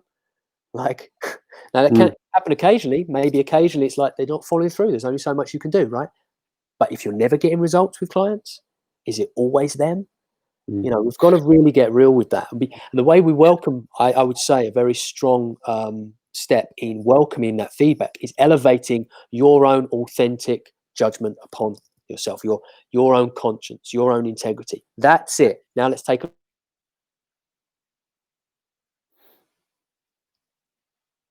in the decision. I'm the one here. I'm the one I need to be afraid of. I'm the one I need to pay most attention to. Okay. Yeah, beautiful. So I've got one more thing I think to sort of point to raise that related to that, and then maybe do a quick sum up, and then we'll do questions and then come to an end. So related to that is getting paid by the wrong kind of clients. Okay, so you won't know at the beginning, right? And even depending on where you are and how you've done this, it takes time to figure this stuff out. So don't You know, you have to work with people that are the wrong clients for just to figure out that they are the wrong kind of clients for you, right? You'll figure this stuff out. And what I mean by the wrong kind of clients are, they might be the ones who don't actually do anything in their lives in between sessions. They just don't. They think the sessions should be enough, and in their lives there's got excuses and stuff like that. But also there's like character issues, you know, like do you like this person? Do you enjoy spending time with this person? Do you care about this person and want and look forward to the sessions and things like that, right? Because you should care. Everyone you help, you should be something, you know, that you care about, and you want to look to help this person, right? It should be a natural thing. And if you're getting paid, it's okay if you're going to help people outside of that when it is for free and you decide that you want to just help as many people as you can. But when you start to get paid for helping people and you just accept money from anyone, it compromises so many things. So one of the things it compromises is the fact that your relationship to money and getting paid for coaching. So very common. So come across this so many times with my clients and other coaches that I've helped, and it is they feel like coaching business is not worth doing. It's like they didn't think it wasn't what they thought it was going to be, and they're like, is this right for me? So when I explore what the problems are, the problems have been the kinds of clients they've been working with. And then what the consequences of working with people who are not the right clients for you and are not making not doing work in their lives is one example. You feel like your coaching is rubbish. You could be the most experienced coach who's got so many results over years. You then start to fill your coaching practice up with people who are not creating results, you're not connected with during the sessions. They're not answering the questions with depth and care, and that, you know, and meaning and all of this. It can feel like your coaching does nothing, which then reduces your relationship to how you feel about the quality of your service, your expertise, which means suddenly the fees you've got, they feel like the imposter syndrome thing can then be triggered in this way, right?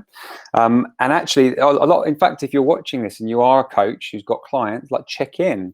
Like how many? Like, are your clients the right for you? You know, do you feel good about the work you're doing? Are you creating meaningful results? And you know, a few things like that. Do you like the people as well? Never ever get paid by someone you don't like. I strongly recommend that. It's why I don't. You know, it's very common in coaching to get paid, like to sign up a client without having worked with them in any way. To have, you know, I recommend like tryout sessions, right? You have a couple of tryout sessions, so you get to coach them, you get to see what they do in their life, and you get to see them again to find out, right? At the very least, so you get a sense for this person, you get a sense for the work you can do, so you get to test it out, and then you go, do I want to work with this person over weeks and months? You know, do I want to, right? But and can I serve this person? And yes, of course. Can I serve this person? Yeah. Like. So what I do is I have one is a form of goal setting session that I go through with a client, which is free, and a prospective client, which is free, and it's a 40-minute session. And what my objective is to help that person get clear on what their aims are, if we were to work together, and me to get to know if I can offer something to them, and the connection is good. It's like, okay.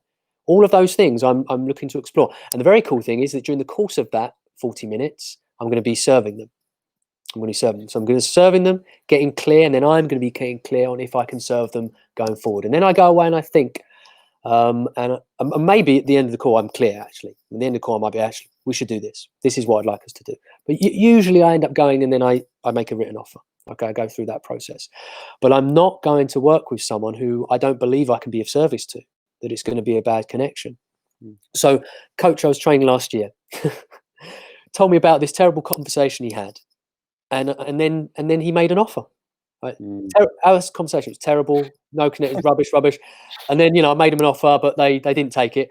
Oh, that's shocking. You know? So it's like, hey, you know, that terrible conversation we had the other day, the next one's going to be this much. You know, it's like, no, they're not going to say yes. But here's the thing. You have done them such an enormous disservice in making them an offer. Because what you should be doing, and here's the opportunity that's being missed with this, is because if you had a bad connection, bad conversation, what was going on was this person just wasn't stepping up to the conversation. They weren't bringing anything to it. They weren't, you know, so it wasn't going well. So then you come away, either on the conversation, on the call itself, or afterwards. You say something to the effect of, I don't think this is going to be the right fit for us. So you don't make an offer and you say why. Okay, you don't have to get like, because I don't think your lazy ass is going to do the work.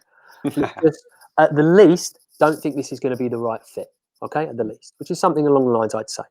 Now, what you're doing then, because that person knows that they know they were crap on the call, they know they didn't step up, and you're going, I'm saying no to you as a client. Okay, now you give that person the opportunity to step up. You give that person the opportunity to go, well, I can see why he doesn't want to work with me. I'm going to get back in touch. Actually, you know what? Can we have another call? Because I know I was this or that, and I want to be. You give them that opportunity to step up. But instead of doing that, you go, hey, I want your money. I know it was shit, but I want your money. And then you put them off, and you make them, instead of stepping up, they step back. Okay. So it's dysfunctional on the level of your business, but again, it's not service orientated. It's a deep disservice to someone.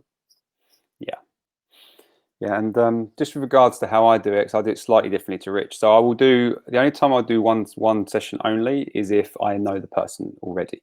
If I don't, for me, it's 2 minimum, and maybe a third is how I do it. Because for me, it's like I want to know. I want to know for certain they've already. A lot of the times, the things that they want help with are already solved actually by the time we're done there. And if they don't want anything bigger, then that's okay with me. Because it's like normally what people think they want is like, well, I don't want to work with that and get paid for that. What I want to do is help you transcend that, so you're open to a much bigger door, and that's the work that I want to do. So just that's kind of the way I work personally. And obviously, if you're early this, I would very much recommend you don't do it in a single session. I recommend you do 2 or 3. It's okay if it takes you longer to do it. Yes, exactly. It takes David longer to figure it out, and that's just it does. I'm a bit of a slow thinker, you see. It takes me a while. That's all. No. Yes, true. Everything David just said. Don't do it my way. Yeah, don't forget, Rich also has a high level of expertise and attention, and obviously he works in the way he likes to work too, right? He's created it in his way, so it's very important you figure out your own. But very much so, it's unlikely if you're early and not vastly experienced that you're going to know enough and be of service enough in a single session. It's just unlikely. And also, the problem with that is a lot of the time, if they haven't done anything in their life too, to test out, often they may seem great in the first session, like they may seem enthusiastic in it and wonderful, but then in their life suddenly life takes them out, as one of my clients likes to say, which means that the work is not going to be effective, because sometimes it isn't right for them, right? They're at capacity in their life, and it's not actually a good time for coaching. But you don't know that from a single session. They're excited, they just want to change, they want things to change now, but then they've got kids, they've got a full-time job, and they've got problems in their marriage, and it's like they've got no capacity to do this work. And so it's like, maybe now's not the time. So I would very much recommend you allow to get an experience of someone living in their life after a session before you actually propose anything. Personally, that's what I would recommend. Yeah, no, it's good advice. And also, I think that what could be happening for some people is a reluctance to do that. I think can be based on not having a deep enough skill set to be able to offer long journeys. It's like, okay, what am I going to do after 3 sessions, right? So I actually had that exact come from a new coach that I was working with. Like that's a very thing. What am I going to do after 4 sessions? Man. So again, this is a skill deepening then that needs to happen. And it just goes to show, because if you don't know what comes after 3 sessions, then you haven't coached. Yeah, you should have done it. You haven't met all of the things you meet, and all of the layers, and all of the you haven't done any deep work. So that work needs to be done. Yeah, because that's something to be aware of. It's like when you do this work, you're opening someone up, and they're becoming more. So what happens is the opportunities and the possibilities for them is more. So the early stages, the work might be quite small, to be honest, because the person may not. There's just so much to figure out and to explore. Once you've done a good piece of deep work, they are a different human, and everything in life looks different, and suddenly they're open to more things, and there could be an opportunity for much bigger, deeper work. It's like you find out through experiencing with this person, and the conversations become easy when you ask the person what they want, and as they've changed as a human being, the things that they wanted before seem small, they want so much more, and there's certain things that they can't do yet, and so you get to go, well, I could fill that gap. would you like to continue? And they go, yeah. Yeah. Or they go, no. And you're like, okay. And you help someone else, right? Again, when you've served someone and they've got those results, you can be a companion in getting deeper and deeper results for a lifetime. You can be. Very much so. Yeah. And then those results come in every area of life, including financial, which then they can pay with the work. That's some and that's a common result. Yeah, a common result, which is why, again, it's like beautiful. It's like, I'm just going to help. I'm going to give you more life. You're going to help give you more life. We're going to create more life for you in every dimension of your existence, including financial. This is amazing. Yeah. Beautiful. But you only get this, what we've just described. You only get it through the real work, the real skill set, the integrity, the real service orientated. You only get it through that. Otherwise, you're just trying to bullshit it. Ever escaping you, ever eluding you. So, are we ready to go to questions? We certainly are. Dude, this is an epic. This is our longest live.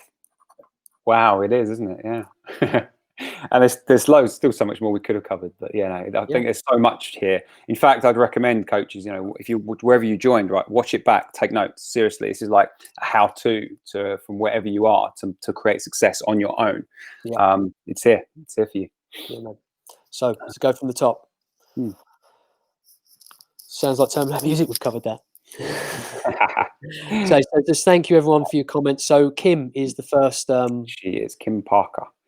So where are we? We have, hi David and Richie. I've been coaching for some years, and while I'm supporting my current clients beautifully through this time, I've been keeping a low profile in terms of putting myself out there to market myself to future prospects. I'm reluctant to jump on the bandwagon for online noise out there. I don't want to be exploiting the coronavirus situation, and I generally don't know what my future prospects really need right now. Any thoughts? Yeah, many.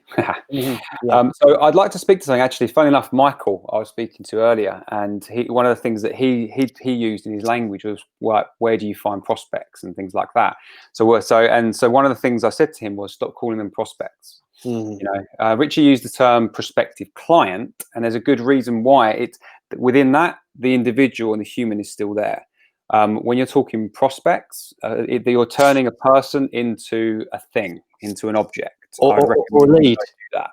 Or what? Or lead. Or lead, right? I've got a lead. Yep.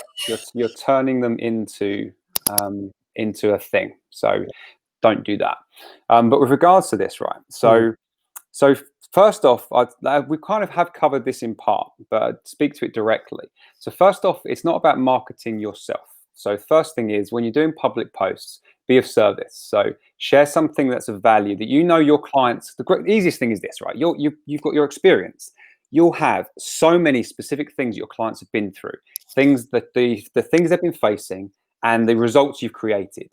You share the problem and the solution, so that someone reading it or watching the video can actually take action from your post.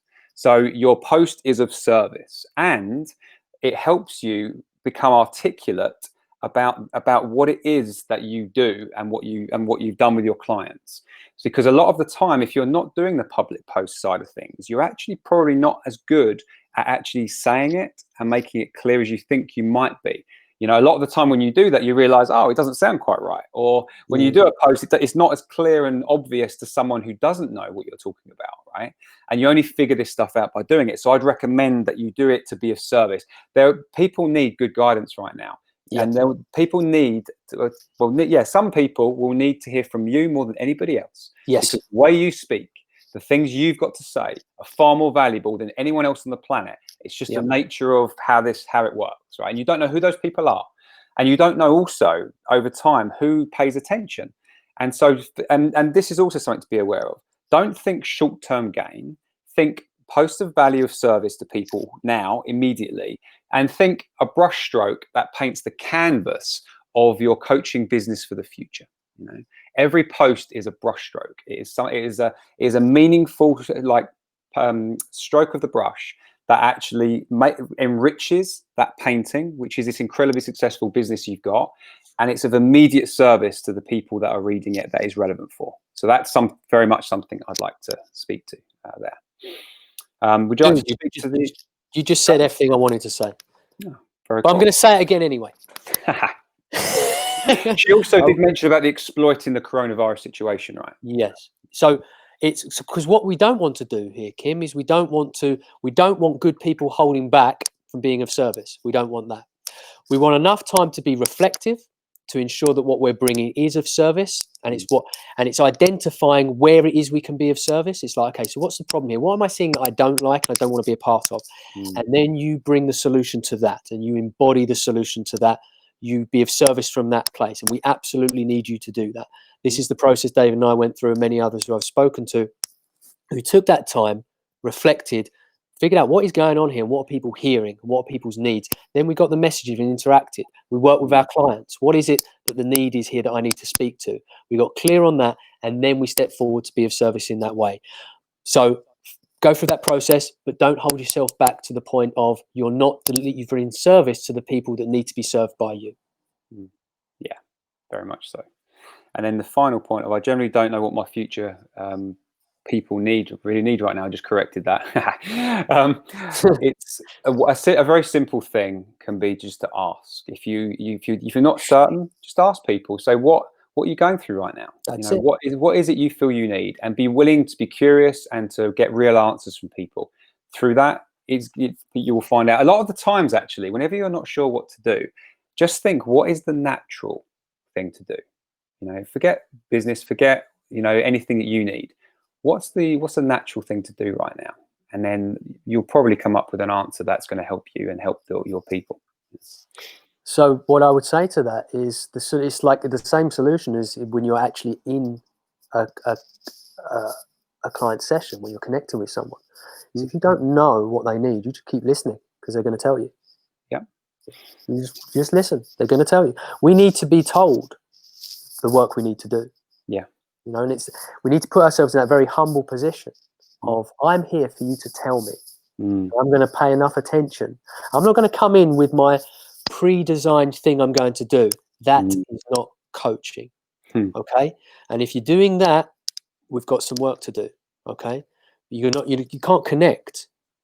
You can't receive, and you can't give exactly what needs to be given for this person in this moment. The stimulus, the question, the presence. You can't give that if you're just going to I think you need to believe in yourself, and I think, and whatever it is you've got already in your script, and we have no service, minimal service. You're going to miss the service you can be.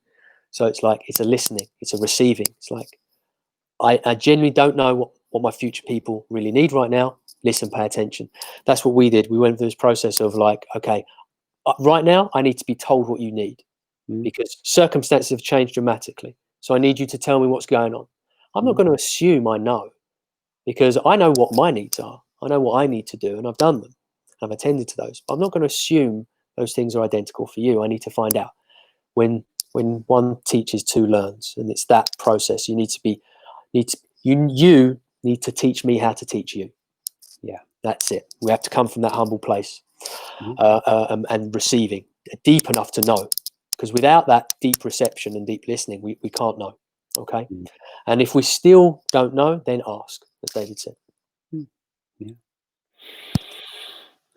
So Claire says, you have all the referrals now, David. Where did that start? The service you offer? And then she's you have answered this. If you'd like to recap. Very much so. So just with regards to that, so just the other day, for instance, someone referred someone to me, and I'm going through the early stages of tryout to see how I can help this person, and if I want to, and if they want how they want to be served. Before, we were only just at the early stages of that. She'd already referred someone to me because it'd been so valuable. So, and that person then, potentially we're gonna work together, maybe even faster than the original person, funnily enough, because there's more to be done that's clearer to me. So I know exactly how I can be of service to the second person. First one, I'm not so sure yet. If I even will be in any professional way, I don't know. So it's just, you do good work. People value it, and if you've got someone that they know how you work, then they just naturally invite others, and it's an ongoing thing for years, right? Forever. Once you've helped someone and you're in their life in some way, that's just going to keep happening. It's just a natural thing that occurs, Nicholas, RE, the initial offer of free fudge, is it okay to put that message on groups we belong to on Facebook? Yes, if the group wants you to do that. Some group don't spam groups. Maybe ask the admins or look at the rules of the group and see if it's worth doing. Again, it's one of those things that if you think about it, what can help with this stuff is stop thinking of it in terms of online. Think of it in terms of it being real, right? So Facebook group is a club. So you knock on a door, you go into someone's club, and then you stand there and you shout out about your service. Is that okay? Probably not. But if you go to the admin, the person who's running the group, and you say, hey, I've got this service and I'd like to offer it, and it's free, and we just describe it. And would it be okay if I say something to the people in the group? And the person goes, no. You go, okay, simple. Or the person goes, yes, and do it in this way or on this day or whatever, right? Mm-hmm. A lot of these answers actually of like what's right. If like stop thinking of it as the online world being different to the in-person world. It works the same way. Yep, nice, very good, very good. Joanne Hunt-Stametti, you two are great together. Oh, thank you. Yes, seems to be self-evident, but we appreciate it. Very much so. David Bailey, one of my clients, one who went to Thailand and I come home actually because of all what's happened. When I do first sessions with people, when trying to explore possibilities with them, I get stuck when what they're aiming for is very mundane. I'm not sure if they are holding back, they are not really the person to work with, or I'm doing something wrong. Do you have any suggestions about this? Of course, but as we do a lot of work together, I'll let Rich take this one. Oh, lovely. Okay, so we'll begin here. I get stuck when what they're aiming for is very mundane. Okay, so what you're doing there, David, I'm interested in. If you're applying it to you, okay, this is like in your matrix here, this is mundane to me, may not be to them. This may be significant for them. So what I would say, and my approach always is, because it's like coaching Aikido, it's what what they bring me, I work with. Now, so get rid of the idea, is this mundane, isn't it? What they bring me, work with, coach, and see what unfolds and see what unravels underneath. Okay, so don't even see it as mundane, just use it. Okay, whatever's brought to you, you use and you coach with that. And then what happens from there, on top of it and underneath it, can be the depths and the heights and the interest that you may be looking for. Okay. Yeah, and it's like I say, the mundane, like Rich said, may just be your relationship to it. Because as I mentioned earlier, actually, with my client who's helping someone with presentations, right? And it's like it can seem like that doesn't mean anything, but of course, if you actually go deep enough, it means everything. It can mean everything, you know.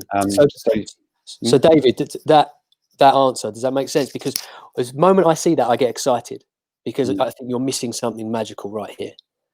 It's like whatever he's brought to you, boom, work with it, and then you discover, right? It's then that you discover what's underneath and what's on top. Okay. Yeah. So something that I'm looking for, when I'm working with people, it's like whatever they bring to me, I'm looking for how I can help them overcome whatever obstacle there is before, as I've said to you during the tryout phase, right? I want to solve the biggest problems quickly. During that process, there tends to be an opening up and explore. This is why I call it a mapping out process. And with every session, I recommend mapping out. And what that means is you're understanding the map of someone's world. What their role is in their world, what the players are, what their limitations are, and all these things, and what they want, of course, and where they want to go. And then each time you spend time together, you're expanding that map. And when you're doing that, if you can get someone to open up and is inspired to, or dedicated or committed, whatever you want to call it, to actually doing some significant changes in their life, then that can keep expanding and opening in all different ways. But it can start with something very tiny and very small. And you just get to decide if you want to work with that, because you don't have to as well. No, you may not want to, and but that's okay too. But you may be holding yourself back from being able to discover what's there. Yeah. And so I guess I've got a nice shorthand for this. Don't treat it as if it's mundane. Treat it as if it's deeply significant, and work with it on that level. Okay. And you may be surprised what unfolds. I always am, actually. Yeah, because we're talking depth. So something that's seeming, I mean, in fact, David, you personally, he's got a good example is what you went through, David. So David, when he had a job years ago, and he had this pattern, whereas when he's walking down the hallway, he'd see someone, he'd quickly say hi or something. It'd be like a knee-jerk reaction, right, without actually connecting or anything. And over a period of weeks and months, it took him ages, actually. He realized it was a problem. He wasn't connecting. It was just like, it's essentially going sort of sod you and moving on, right, with the people that were saying hi to him. And it took him weeks and months to personally change that pattern. But that pattern of disconnection, of again, having something pre-prepared to say without actually connecting, is a deep pattern. Yeah. You know, that affects you deeply. So it could seem mundane, right? If you just look at it on, like, you're just saying hi to people as they walk past, who cares? But the depth opens it into something much more. Also, what may be here is we may have an undetected emotional trigger related to something that our mind then goes, you're not interested in, it's mundane, but when really underneath there's maybe just a lack of knowing what to do.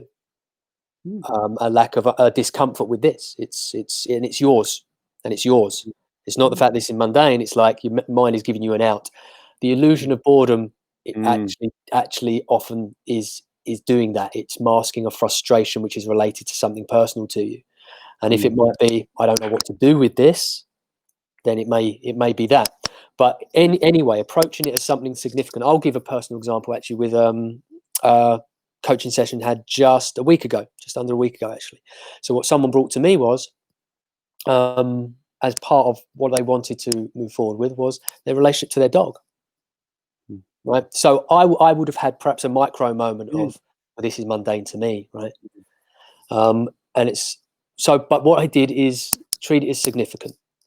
And then I work with the person on this level. And what we got underneath with their relationship with their dog, which is basically the dogs misbehave and they get frustrated with their dog, right? So, and I want to, the first words that were said to me is, I want to work on my relationship with my dog. Those were the first words. Right? Like a Jeremy Kyle episode. Right? So those are the first words. But David, honestly, this is key. And this example really shows it, is it's instantly treating this as significant. I'm going to treat this significant. You brought this to me. Yeah. So I'm going to approach this as the same way I would approach it with anything else that I decide in here is significant, equal significance. And then I'm getting reminders come up that you've been on a long time, I know, but this is our epic. This is our Joe Rogan. So then I did the work, treated as significant, and underneath it was related to the loss of the boyhood dog. That there was pain.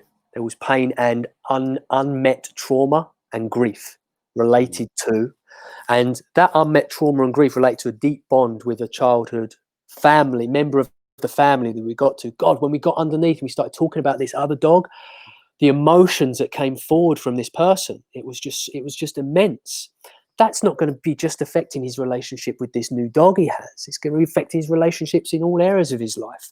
It became the more we went, the further we went, the deeper it got, and the more significant. Okay, and there were some deep grief that hadn't been fully met, that hadn't been realized, that he hadn't integrated yet, which was showing up in his inability to bond with this dog. Right. So significance, treat it significant. That's the take home, David. I hope that's helpful, mate, because I think if you take that, I think it's going to really shift things for you. Yeah, everything is significant. So Noel, hello. I've had quite a few of my wonderful clients on here today, Susie and David and Noel, and wonderful. My obstacle is different than David Bailey's.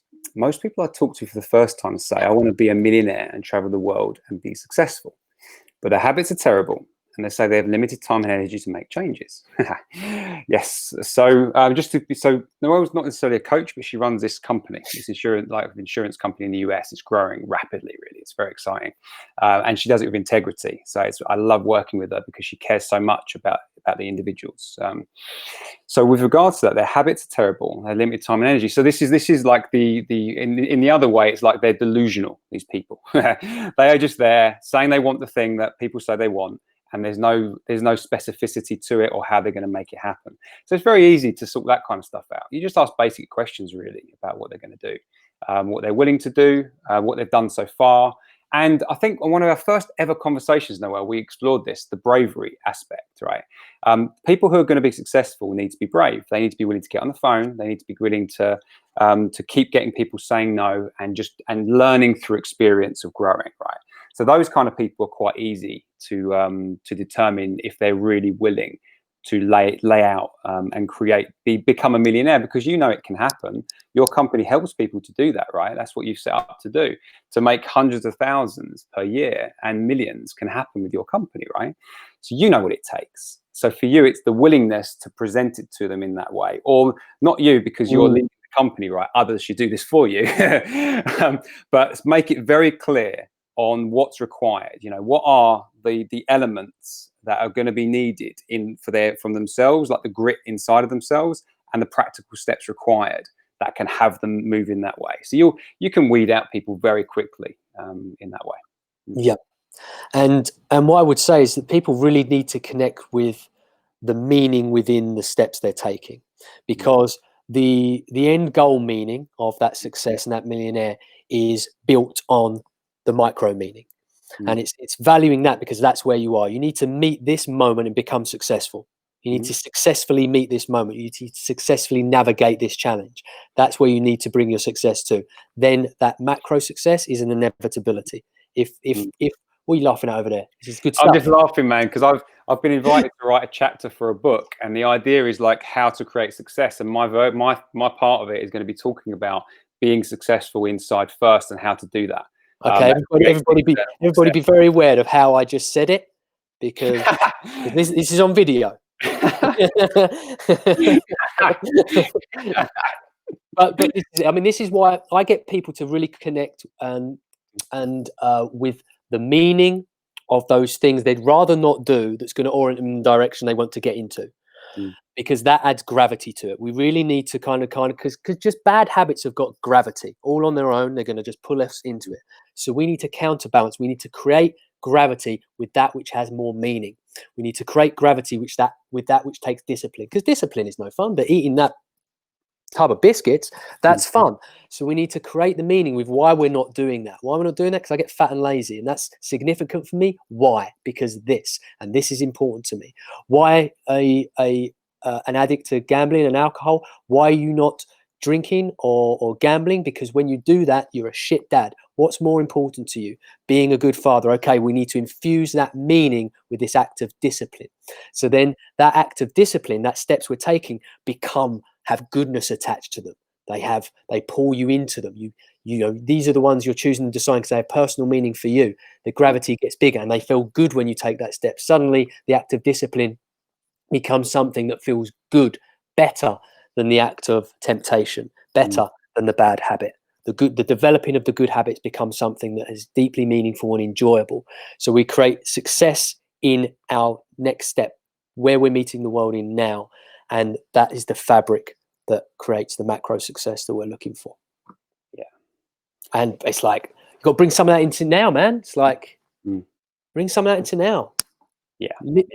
We're creating our future every day, right? The way we're living today creates tomorrow. So the practice has to be here and then evolve, through that. Yeah. For you specifically, obviously your company is growing rapidly, and so you need to have the systems in place that support people to be, like we talked about, the buddy system and then mentoring within, where it can support and encourage people along this journey. But they need to have certain criteria to receive different levels of support. And if they don't meet that criteria because they're not doing that work, they're not being disciplined in this way, they're not evolving and doing the work, they don't get to have the attention and support, because that becomes a drain on the individuals, and it becomes a drain on your entire company and a burden, and that's unacceptable. So you get to create those systems and to make sure they're working and have the right people in place to do that for you. But that is very, very, very important. It's like reward people for the work they're doing by supporting them more. Yes. Yeah. Nice. Okay, and David's replied to us here. Do you want to read that one? Sure. It was more, for example, when someone might say, I just want a BF. I ask for more info and they don't seem to want to expand. Or I want a better job to get more money. Why? To get more money. Why? I don't know. And then we seem to get stuck on that. as they don't know or don't seem to want to expand. Cool. Well, that's very simple. We don't proceed any further. Simple. It's like, to proceed, we need to understand why you want these things, and so then we can understand the problem, we can understand what you need to do. If you're not willing to talk about it, there's no reason for us to continue talking. It's quite simple. They need to, the whole point is they're engaging this conversation to explore this. If they're not, then my guess is you've actually got into a conversation with someone that you probably shouldn't have. You know, you didn't make it clear perhaps up front what coaching is going to be and what's going to be required of them. Something actually we haven't spoke about but is quite important is that you need to be teaching people how to be coached, because they don't know. They don't understand what coaching is, especially with you individually. And so the entire process, really, I mean, I'd recommend, I mean, if you can do it up front, wonderful, like a little message of just prepare for the call in these ways, and this is what we're going to explore. You know, David, I recommend having agreements at the start, right? Strong agreements for rules of play, like what they need to do, what you're going to do. And if they agree honestly to, like, things like sharing openly and honestly is one of them, right? Which if they agree to it, they're going to do it. If they don't do it, you can't continue. Being willing to be uncomfortable, right? Because you're going to talk about things that potentially are not going to feel good, but the reason you do it is to help this person to transcend the experience. So the willingness to experience discomfort, and then the willingness to do something afterwards, right? You're actually going to, from this session, go and do something to test out and try and make your life better. Are you willing to agree to these things? And if they say yes, make sure you believe the yes. Because if you don't believe the yes, don't go any further than that. Just explore why they, if they go, yep, they're not giving you, they're not really, you're not dancing with you in this communication, right? In this coaching session. So don't go further than that. It should be very simple. This is at the beginning of the session, right? The beginning of the connection. This is the reason we're here. This is what I'm going to bring. This is what I need you to bring if we're going to get value from this. Are you willing to do that? If you are, we can do some amazing things. If you're not, then there's no reason for us to keep talking. You know, it's very simple. Yeah.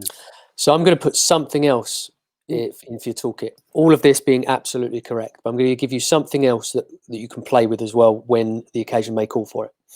So if someone, and actually this happened to me relatively recently, as luck would have it, I want to get a girlfriend. Okay, and I just started working on that level. Now, beneath I want to get a girlfriend, my next place is, okay, so what have you done in the last 2 months to move you forward to, getting towards a date? I haven't done anything. Okay, what could you do? Do you see that? Do you see what just opened up there? Because there is, now we've just gone into life development. Because like, how do you meet someone? You've got to be someone to meet someone. Okay, what have you done? Okay, and if you haven't been doing anything, what could you do? What could you do? What could you be and what could you become? We're going into life development right there in literally a moment. Okay, so I completely agree there. And also there's this too. So have access to both, depending on, because those things you put in place should mean that you're more likely to connect with the people that you want to coach in the way you want to coach them. However, if you find yourself in this situation, you could try on working with it. Go, okay. And the approach I took, the next question I had, what have you done in the last 2 months to get yourself towards getting a date, meeting someone, being on a date? Nothing. Okay. Well, what do you need to do then? And then we've got a load of work to do. There's a load of work to do in their life development. Okay. Of course. Yeah, and if they don't answer, right, if they're not willing to continue, then they're sort of showing you that they don't want this conversation. You're not willing to have this yet, at least. Doesn't mean a no forever, of course. It may just be a no for now. They may not have been, because also they may not have been prepared for what's to come anyway, right?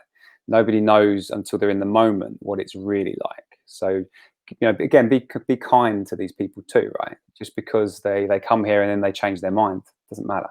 It's okay. Always treat them with care as well, unless they're an arsehole, of course, and then just cut them off. It's fine. Yeah, happens occasionally.